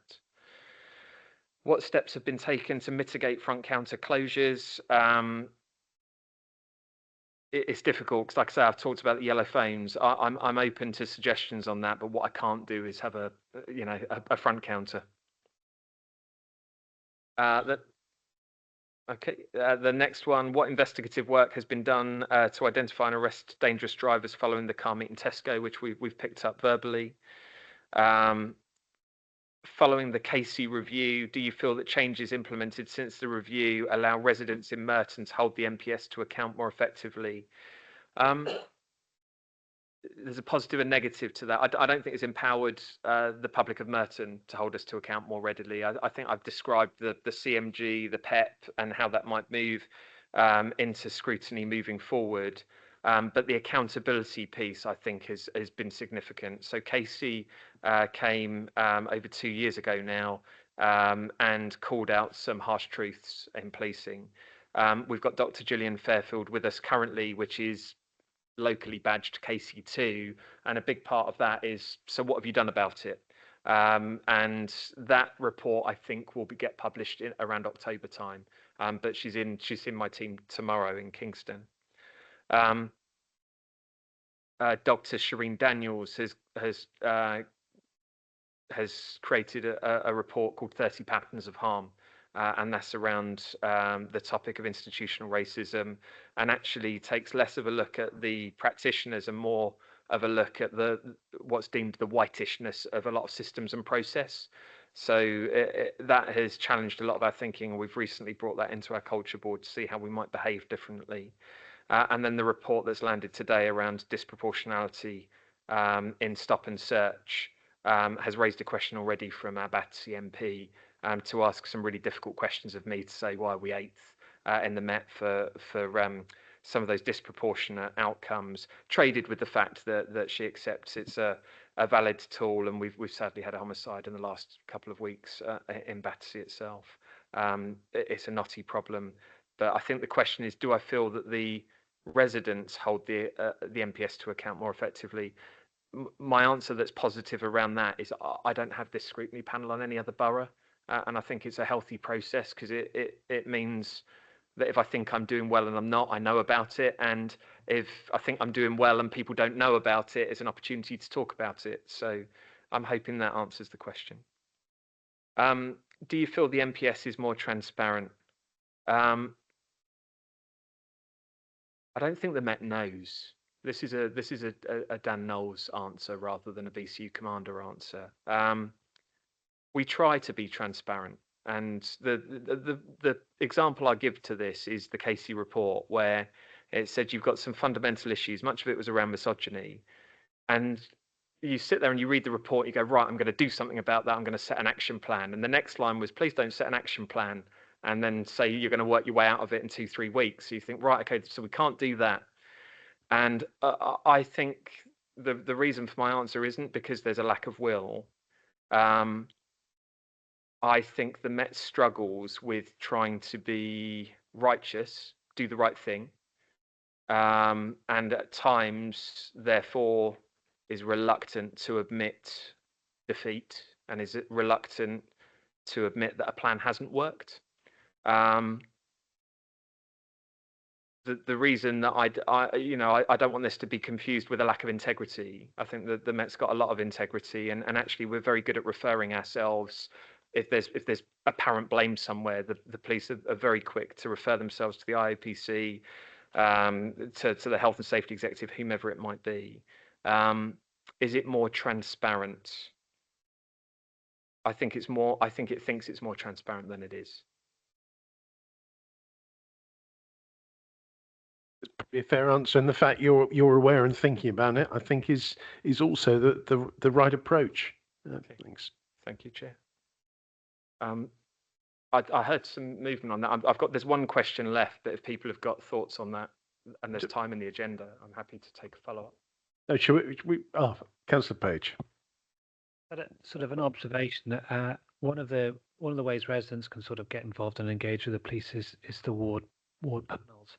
I do wonder, I attend mine, and how effective they are, in terms of reaching residents more broadly versus a small number of people who are very interested, always attend, and have attended for a very long time. And that's great that they are engaged in policing their area, but it is maybe in my one, it's maybe like half a dozen people who provide persistent engagement with the Met, which is great, but that's not the ward really. And whether different forums or different approaches could be considered, for those that maybe hit a broader audience, basically. Yeah, I think that's a really fair observation. What I wouldn't want to do is vilify the ward panels, and I know that wasn't your point. So I think rather than is it good or bad, I just don't think it's enough. And the reason why I'm in defence of ward panels to a point is in Wandsworth, we've got a lady called Marlene who's given us 40 years of service. Sadly, a homicide a couple of weeks ago, and we couldn't get the trust of the affected estate very quickly at all. Marlene knew more than we did, and we've got homicide detectives on the case. There's a real power to that community ambassador, because whilst it might be 4, 5 or 6 people, sometimes the reach they have into the community is significant, but the relationship more significant again. The reason I'm actually for your point though is it's not representative of the community a lot of the time. And I'm really pleased that when we went to the new Met for London meeting for Merton, one of the tables there was actually a local authority-led young persons council.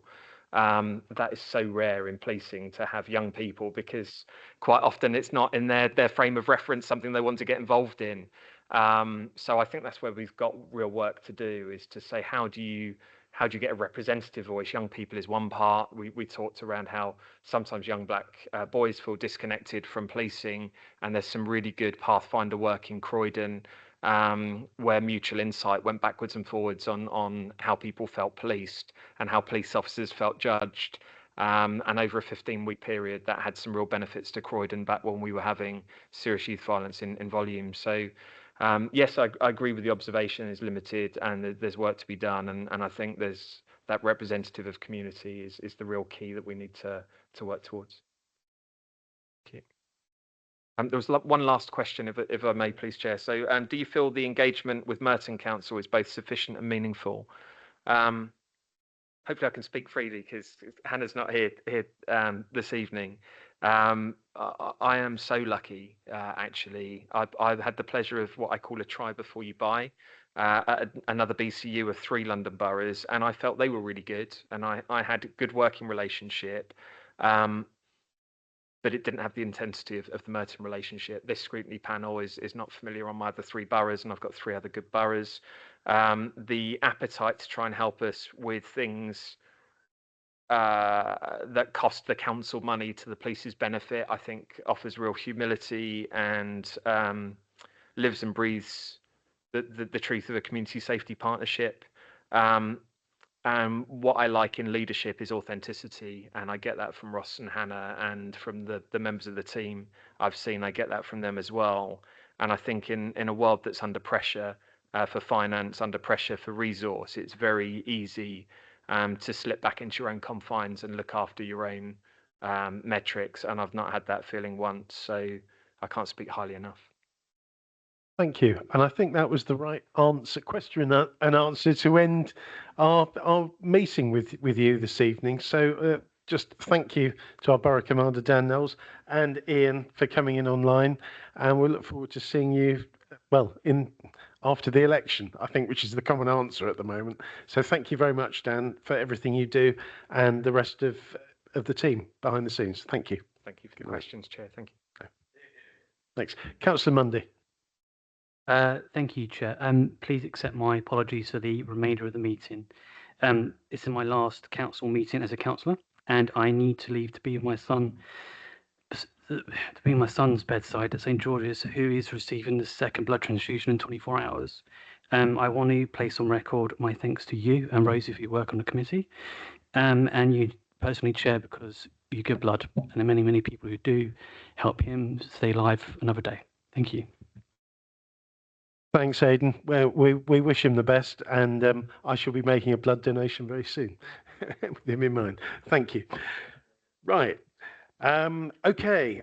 Our next item is item 6, the workforce update, and we've got Polly Chop with us, who's got a presentation to run, and hopefully we can whiz through this quickly. I will do my very best, Chair. Brilliant. You've got the slides up there. If you could, okay. Right, thank you very much. So this is a bit of a whistle-stop tour of some of the key work we're doing in the areas of workforce. The slides are on the themes that Scrutiny councillors have shown interest in the past. So if we can move on to the first one, Rosie. One of the things that you asked about was our kind of workplace equalities work and what we're doing to build an inclusive workforce. So we've got a few things on the slide here that the workplace inclusion sort of work streams have been doing. One of the key ways we try and build an inclusive workforce here in Merton is through our staff networks, and staff networks are a relatively new thing in Merton. So in 2024 we only had 2 active staff networks, and now we have 7, which is great. And what we have done is given protected time to those staff who really do put an enormous amount of work actually into making these work, particularly the chairs. So we've given them protected time, small annual budgets. It's not a lot, it's just a few £100s, but it allows them to put on events and so on. And each one of the networks has a sponsor at the executive leadership team who kind of looks after them, supports them, and advocates for them. So the networks are our Ability Network, the Women's Staff Network, which I'll give a special shout out to because they do some amazing stuff. The Muslim Faith Network, the Merton Staff Christian Fellowship, the Race Equality Network, our Pride Network, and the Young Persons Network, which is our newest one.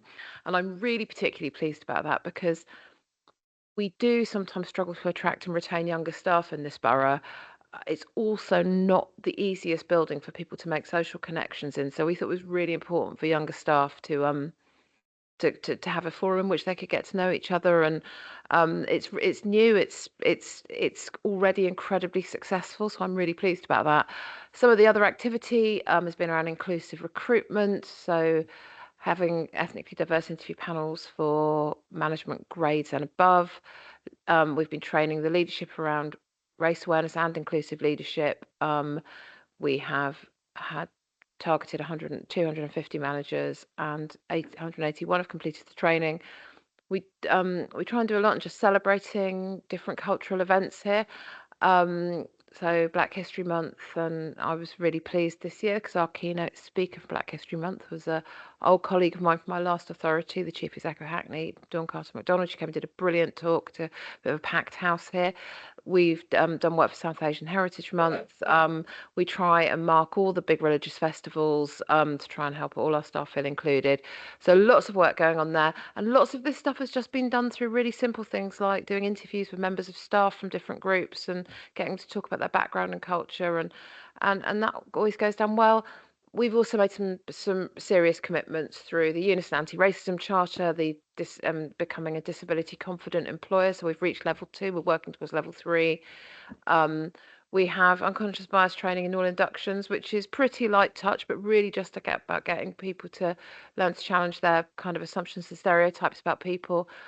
And we're also trying our best to support our disabled staff through radar keys, sunflower lanyards, and so on. So that's a very quick whiz through that. Just onto the next slide. We are reducing the ethnicity pay gap, as you can see there.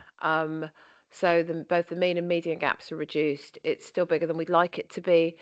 The gap is concentrated at senior levels. The middle of the organisation is more balanced. It is based on voluntary ethnicity disclosure. So when people give us their data, we can't make them tell us what ethnicity they identify with. So there's a bit of a caveat on the data there, but I'm really pleased things are moving in the right direction.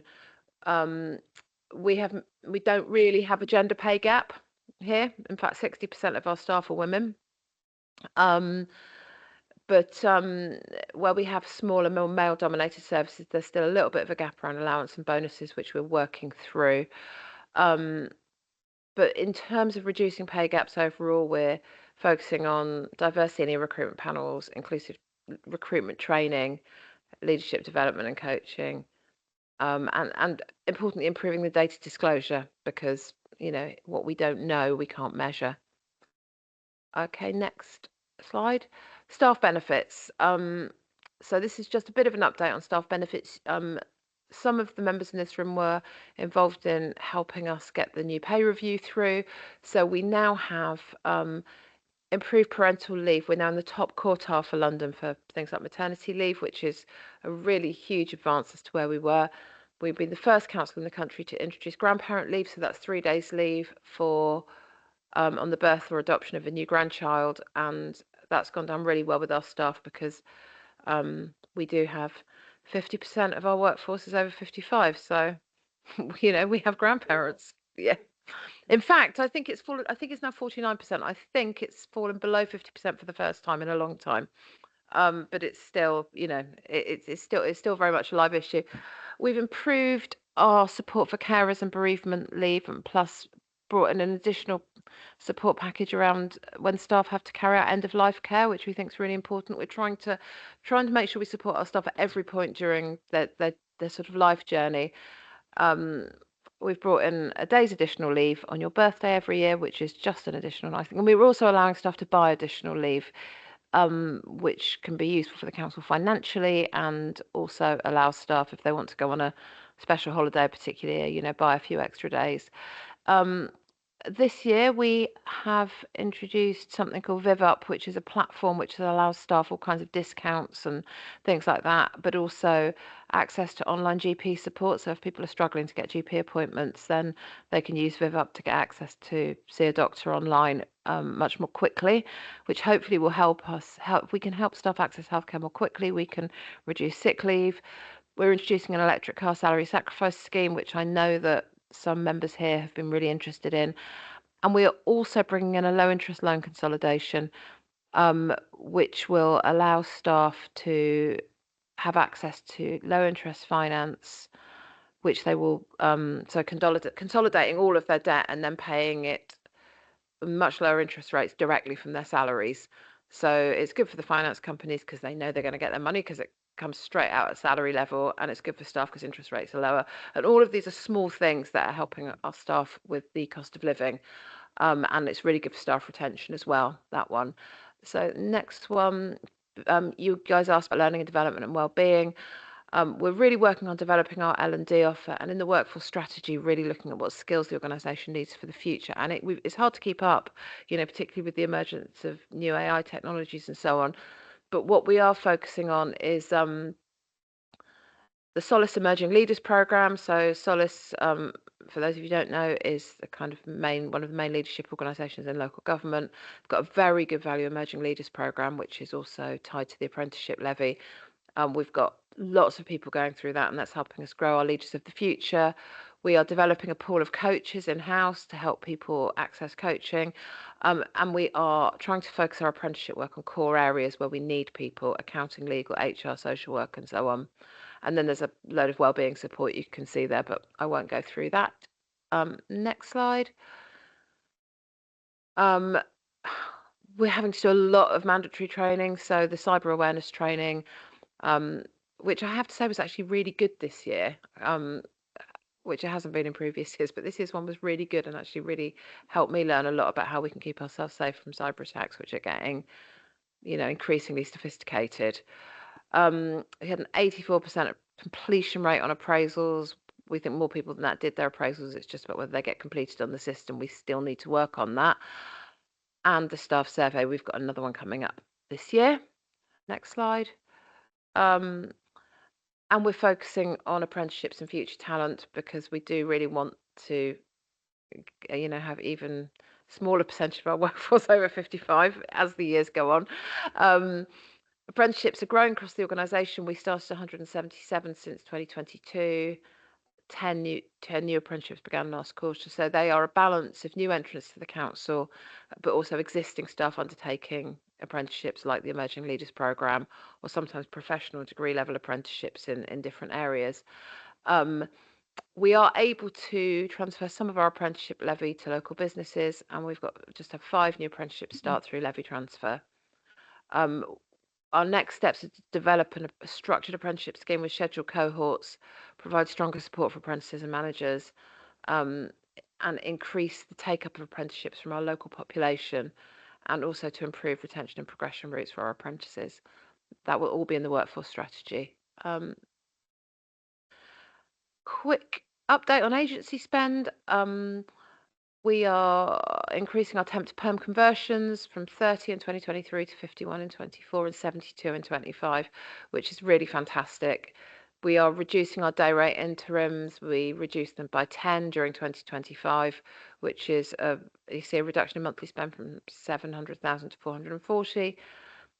We're reviewing all agency workers engaged for more than 18 months. There's been a reduction of 20 within the last 12 months, and a further overall reduction in overall numbers from 309 in December 25 to 273 in January 26.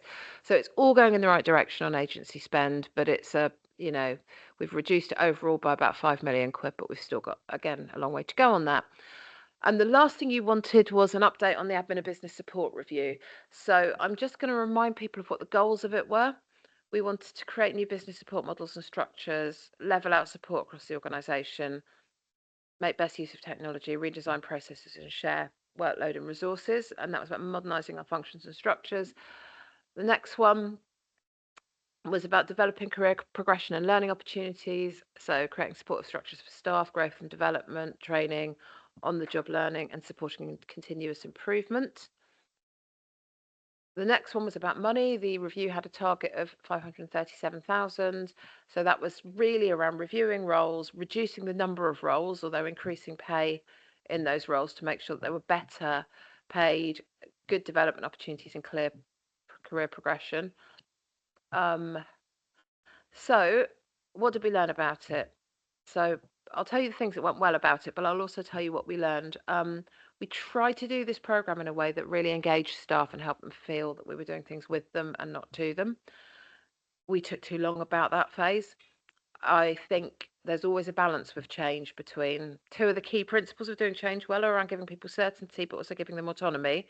And there's a tension between those because when people say, I just want to know if I've got a job next year, and you say, well, I don't know the answer to that because I want you to help us design this, that's giving them autonomy, it's giving them agency within the process, but it is also prolonging their period of uncertainty. And I think we probably let that go on a bit too long on balance.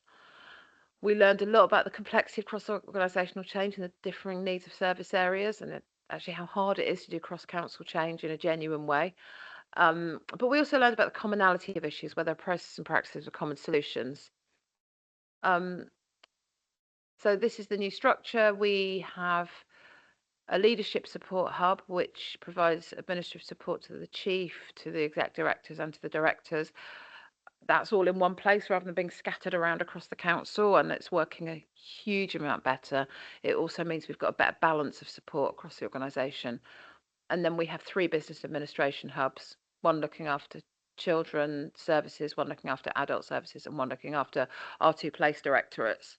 And that's, again, we were trying to move away from models where teams have one single administrator, because it created multiple single points of failure across the organisation, and allowed, and it also led to quite a lot of duplication. So by bringing the staff together in hubs, the idea is that you can create better resilience, skill sharing, and so on. So if you want to move on to the next slide now, Rosie. So the leadership support hub is in place. We are working towards having that high quality, flexible exec support to the top of the organisation. That is working really well at the moment. There's still more we can do. The directorate hubs are in place and they're being developed at different rates. The one in adult social care is absolutely flying.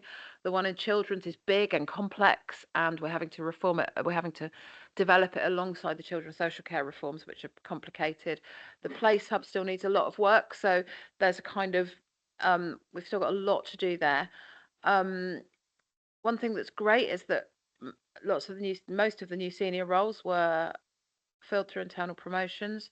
Career paths are being developed. That's one of the things we said to staff. There will be fewer jobs, there will be better jobs, and we want to encourage people to grow into them. We've minimised compulsory redundancies. We only ended up with 1 compulsory redundancy, actually. And we are trying to establish that culture of cross-departmental working and get those best practice networks established.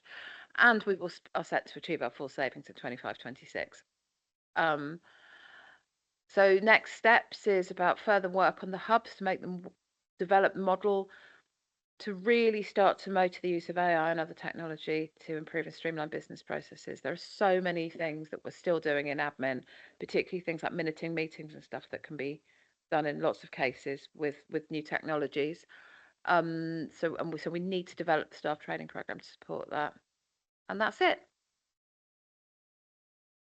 So I hope that was quick enough. I felt bad when I said, but I knew how many slides were there, and you've actually covered it really well. Actually, very interesting. Well, I had to read earlier, obviously, from what you got. Right, Tony, you've got a question. Yeah, excellent. Thank you. I'm having just become recently a granddad. I might apply for a position. It sounds like that's a great offer. The area I wanted to explore with you is apprenticeships, because I'm very excited about the possibilities, the win-win that can exist through apprentice schemes. The figures you gave, I'm slightly confused. So 177 since 2022, but only 10 in the last quarter. So actually it's gone down. So we've averaged 15 a quarter since 2022. And I understand we used to have somebody who was a dedicated apprentice kind of manager, and that person now doesn't that role is not existing anymore. So what's the position on apprenticeships, and which areas are they going into, and is it really working well? It's working well. It could work a lot better. Um, so we have peaks and troughs in terms of people taking on apprenticeships at different times. That's why we really want to get into a much more structured cohort approach, um, because particularly when people are coming in as entry-level apprentices, it can be quite easy for them to get lost in the organisation and a bit isolated. So if you can take on a group all at the same time, then they can become a cohort, they can work together. In terms of the dedicated apprenticeship role, we still have that individual in the organisation. It's just that in the restructure of HR, what we've tried to do is build a bit of resilience into it by spreading that work out across the team. I think we need to look at that in the future. If we end up with the number of entry-level apprentices that I would like us to have, they will need somebody. And in my last authority, it was a bigger authority with twice as big a workforce, but we took on 100 apprenticeships, 100 new apprentices every year, which was brilliant in terms of bringing energy into the organisation. But they did need an awful lot of support. And so there had to be like somebody whose full-time job it was to give them that kind of pastoral care as much as anything else. And actually managing those young apprentices can be a real challenge for managers too.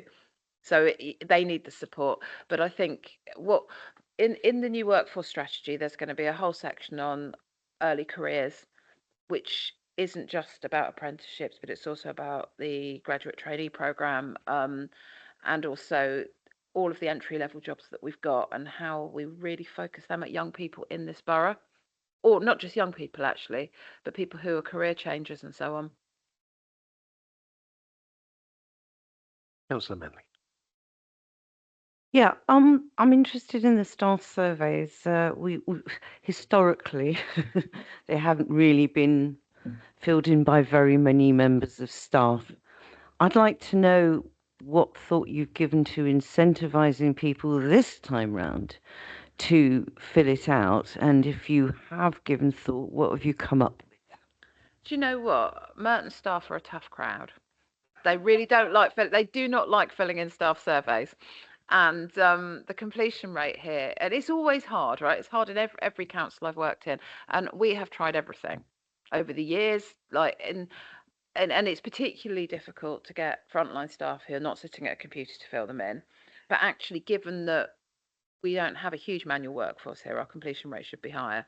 Um, and I have come to the conclusion that with those frontline manual staff, you need a different method of engagement. Staff surveys are never going to cut it. Even if you go down the depot at 5 o'clock in the morning with bacon sandwiches and basically bribe them into filling it in. But, we've tried raffles like, football tickets, and I think we had a whole range of prizes on offer last time for people to fill it in. It's a slow process and it's based on trust. People will respond to staff surveys if they feel that their voice makes a difference. Otherwise, it's just a paper exercise. So what we've been really trying to do over the period since the last one is to go back to staff and go, we're doing this because you told us it was important to you.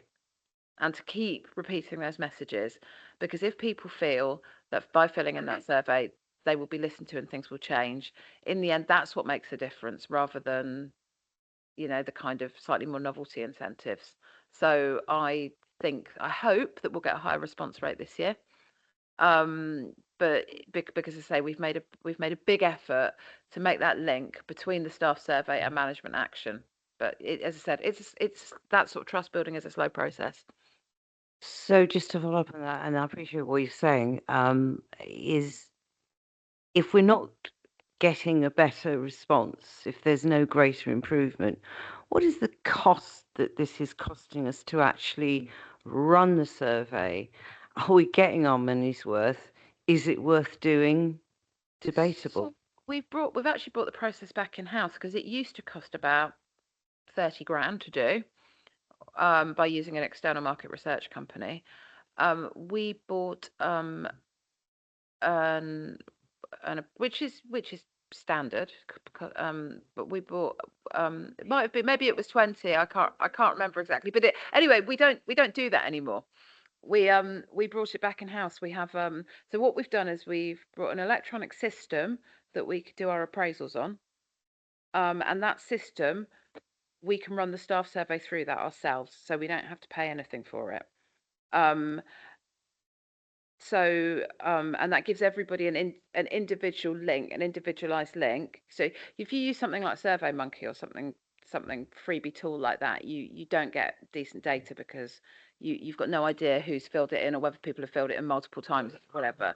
One of the advantages, though, of using an external company is sometimes people have higher levels of trust in the anonymity of it.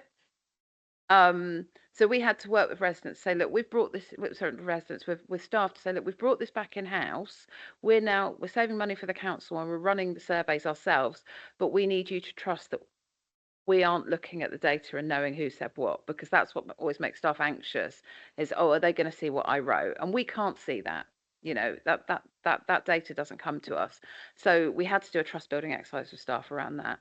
But market research is expensive if you externally commission it. That's why we don't do it like that anymore.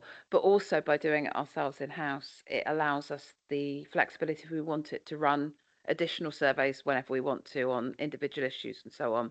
So it's a good question, and yeah, I hope that we've made some progress there by making it cost a lot less. Thank you.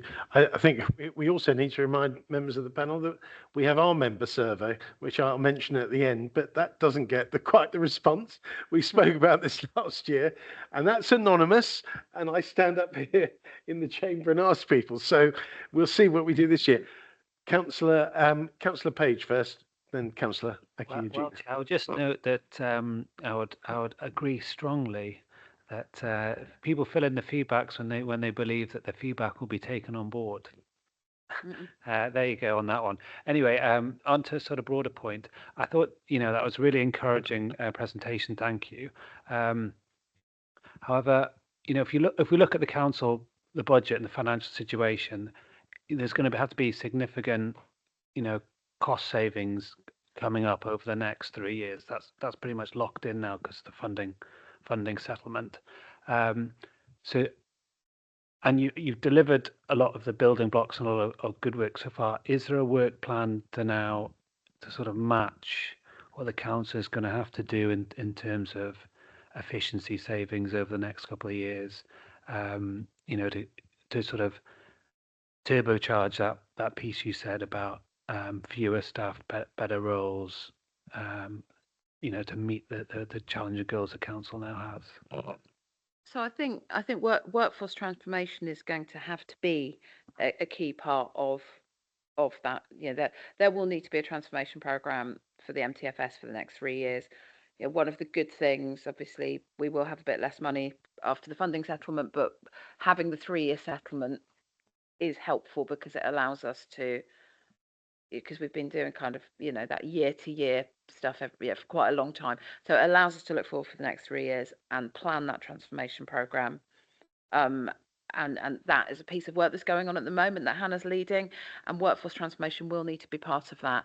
The workplace is changing so quickly, technology is changing so quickly, and we need to look fundamentally at the makeup of our workforce because I've told you the age profile. In 10 years' time, half of our staff will have retired. In fact, probably quite a lot more than half of our staff because not everyone's going to go to 65.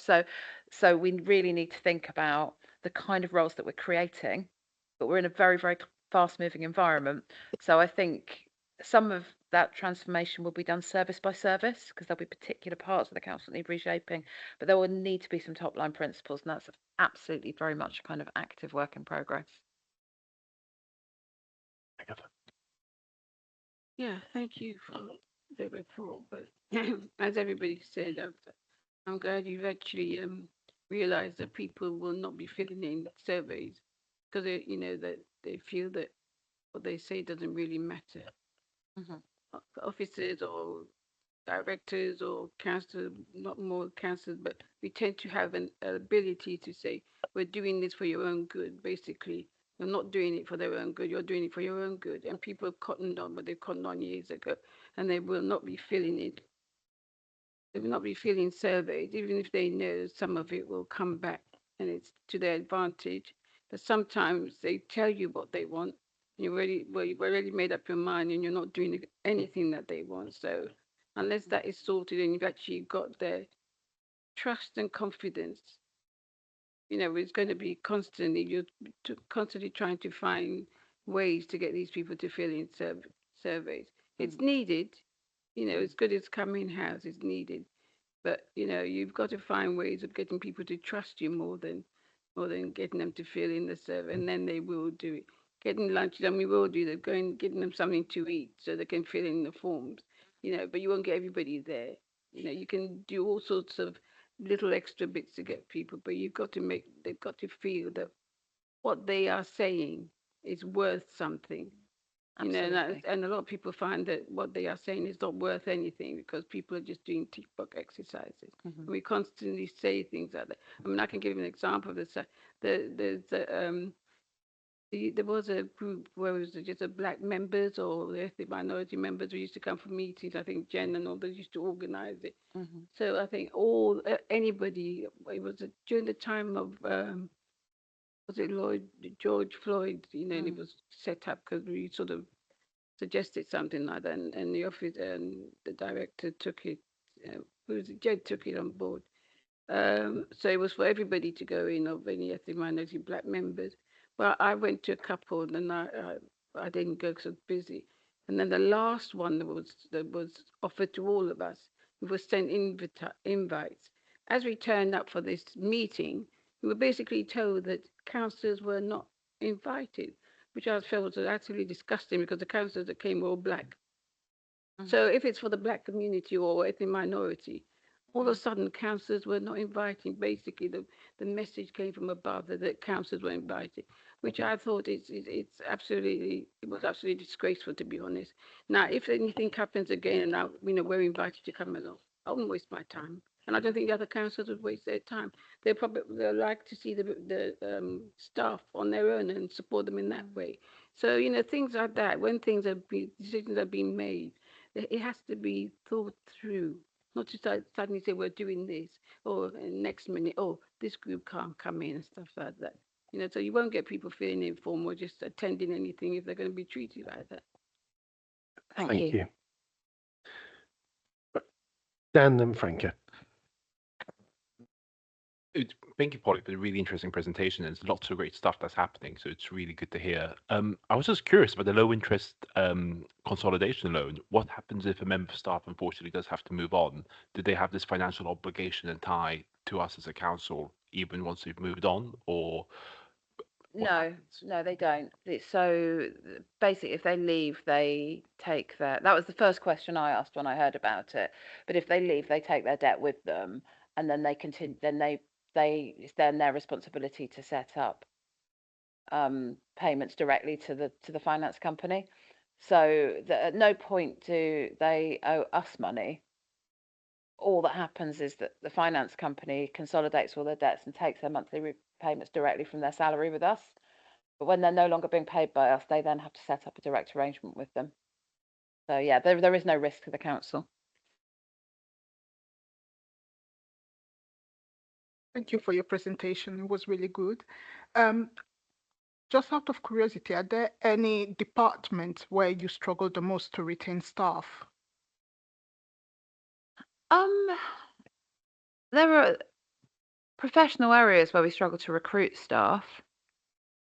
Some of those are because we have there are just because there's a shortage overall. So social workers, it's particularly hard in London. There are 32 boroughs all competing for the same staff.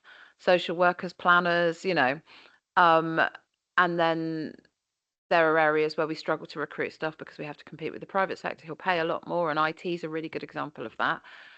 Retaining staff, we are pretty good at keeping people once we get them through the door. And I remember John Morgan saying that to me about social workers. He said, once I've got them in here, they don't leave, they love it, And so I think we've been really upping our game around recruitment marketing and branding, telling our story more effectively. You might have seen the social care campaign, social care special here. That's made a huge impact. That's allowed us to fill roles that in the past we were never even getting applications for. So yeah, for us, the challenge isn't so much keeping people. apart from younger staff, they can move on quickly, and that's partly what the Young Staff Network was about. Because older staff don't move on, those opportunities don't necessarily open up. So it's we've got to find ways of getting that young talent into the organisation and encouraging people to stay. Thank you. Right, if there's no more questions, I will thank Polly. She's got a long way to go home, and we'll move on to item 7, our living wage champion, Billy, who has put one of these, a summary up here. So, Billy, do you want to just give us the headlines on this rather than go through? It's quite a big document. We can read it. Thank you. Ed, you're very good at signalling to people, get on with it and get home. So yeah, and I've managed to sit in the one place in the council where there wasn't a mic, so it's the reason why I've moved. Apologies for the kind of cut and paste front page, and I'll be as quick as hopefully as quick as Polly was. In terms of decent data, it's all in there. You don't need to. But I think, and because it's been so long, and thanks to you, Chair, thanks to the committee for being able to present this information to this committee, and we haven't. Hopefully, the new council will be able to find a way of getting this information seamlessly into the council. But in 2023, we decided unanimously, let's not forget, to become a living wage employer. And what I've done with the covering sheet for this particular event is just highlight one or two things. The argument about living wage regulation actually destroys jobs, some evidence there in the document. And the other thing about wage regulation, if I can put it that way, there's a great report from Ian Duncan Smith and Tim Montgomery on the impact of the national living wage that was introduced in 1997, where poverty was 7% of the overall economy, and has come down to 2%, which is great data. But everything else is there, Chair. You've got my overview going back to November, and of course the council documentation.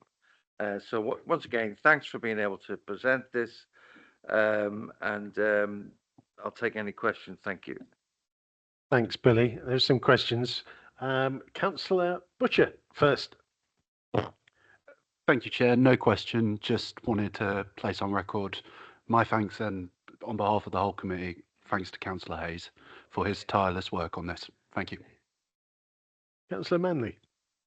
Well, you just stole my thunder, but I will add to that thanks and praise is that you are a true example of someone that doesn't just sit back and do the normal councillor role. You find something to get your teeth into and you follow it up. That's activism. And I applaud you and I thank you for setting such a great example. Mike and Jill. Well, they beat me to. I was going to say that after all the questions, but no. Obviously, that will go down. Thank you, Billy. You've done sterling work on this, and especially sitting through as you have done on several occasions, waiting your turn to give an update. I am grateful, and I'm only thinking of the time because it's 9:30, and I know we've had a very long time with the Borough Commander, and I want to keep it all moving. But thank you, Billy. It's very useful to have this, so I'm very grateful. To the committee. Pleasure. Okay, item 8, the work programme. I've got here review the work programme. What worked well? Well, I think we know adding Billy to our agenda. The member survey will be coming out shortly, which I touched on. Please, can you do your best to fill it in? I know Councillor Page won't be. I'll take that. That's no, but if every other member does, we'll know who hasn't. But there we are. He will not be the only one. But let's see. Topic suggestions for next year. That important bit. Please send them to Scrutiny by Friday, the 20th of March, and please do it in good time. Don't wait for a reminder. We've got lots of good things, but yeah, not that Rosie has lots of spare time, but please get it in. And with nothing else, I'll Councillor Rice. Sorry, yes, just coming back to the point I made right at the beginning. We would like to add doing a proper scrutiny job on the last minute savings that have been put into the budget. Those have not been done. So could that be one of the first things we look at going into next year, please? Okay. Noted. Thank you. Right. Well, I'd like to thank you all and thank all those members that have been here for the complete 4 years. I think one of the highlights was Chaz, that working group that we had, which has put the council in a very good financial position. And I'm glad we put that through proper scrutiny and rather than accepting the first offer or not, it's a good amount of money to get in for the council. So thanks to all members that were there. It's been a pleasure chairing this panel. And Councillor Kohler. Thank you. Thanks, Ed. Yeah, given that we've not scrutinised this £3 million of cuts and we've got no plan B, rather than scrutinising it the first thing next year, why don't we scrutinise it now, in the next week or two? Because otherwise, I really fear whatever administration takes over, we'll have this huge black hole. Because all I see is £3 million of cuts, and at the moment, I hope that someone else will pay. Yeah. What's our plan B? So can we, beyond me why it wasn't scrutinised beforehand when it came in so late, that was your decision. But why can't we now scrutinise it before this session ends? Because it's not. We've gone through that, Paul. It can't be scrutinised now. Why? Okay. No, Why? I've answered. We've had all this. Why can't we do post decision scrutiny so we know there's a plan B? That is your role. We're Ed. stopping You've got shortly to for scrutinise this pre-election. stuff. In fact, I'll ask the monitoring officer to come in on this, if I may. Thank you, Chair. You're keeping me on my toes right until the very last moment. We have had a request with regards to scrutiny. That request has been dealt with. The request went to the chair of the committee, but also to the chief executive in line and in accordance with the constitution. And those responses were given. We have talked about the unprecedented position that we were in. It doesn't resolve or answer your question, but there is certainly justification around the scrutiny process and the lateness of the papers. But we are where we are. The decision has gone to full council. The budget has been balanced and has been agreed. And with regard to the extra scrutiny process, it is unfortunate. And I can understand exactly what scrutiny members and all members are saying with regard to that. But we are not and won't be the only council where this has happened, unfortunately. And it is down to the very late figures and settlement figures when they came in. I do understand, and obviously it's right that you voice your frustration around that and your concern around that. But the decisions have been made. I think you've missed my point. Thank you, Chair. Thank you. I think my point has been missed. I'm not trying to relitigate the poor decision not to scrutinise it before the decision was made. I'm asking for post-decision scrutiny, which is an established scrutiny process and needs to get in early so that we can have a plan B. So I'm not seeking to relitigate the decision made beforehand. I'm simply saying, why? The chair has already said we can scrutinise it next year. Why not scrutinise it now? It's post-decision scrutiny to make sure we've got a plan B. Well, as has been said, it has been dealt with, and we can't do it now. You can. You most certainly can. You have the absolute power to. Post-decision scrutiny is accepted scrutiny process. Just bring in the monitoring officer. Obviously, a request in any form, whether it goes to the chair or whether it goes to the monitoring officer, with regard to post-scrutiny, we'll have to look at the rules of the Constitution and a reply and response will be given. That is allowed in the Constitution, as one should know. Agatha. at the moment, this is the last scrutiny we've got. If we're saying that we're not actually scrutinizing things properly, Tony has said that he asked if we can have it in the next session, which I think is reasonable. We are all too busy to come back next week. Nobody's got time, and poor Rosie's got to go looking for slots to put it in. This is not the appropriate time for us to be scrutinizing anything that we think is important, because we've only got 1 week. So That's a quite basically, if we ridiculous put it on the answer. next day, we can take our time and scrutinize it to your heart's content. But this is not the right That's time. We because do not have time. Agatha, that's because you don't see the purpose of scrutiny. Scrutiny is to actually work out what we're going to do with this decision if it doesn't work. Okay, I think no, thank you, Paul. We've dealt with it. I was bringing the meeting to a close. Instead, I was closing the meeting. Thank you, members. So I will. So thank you all for coming. Thank you, and good night.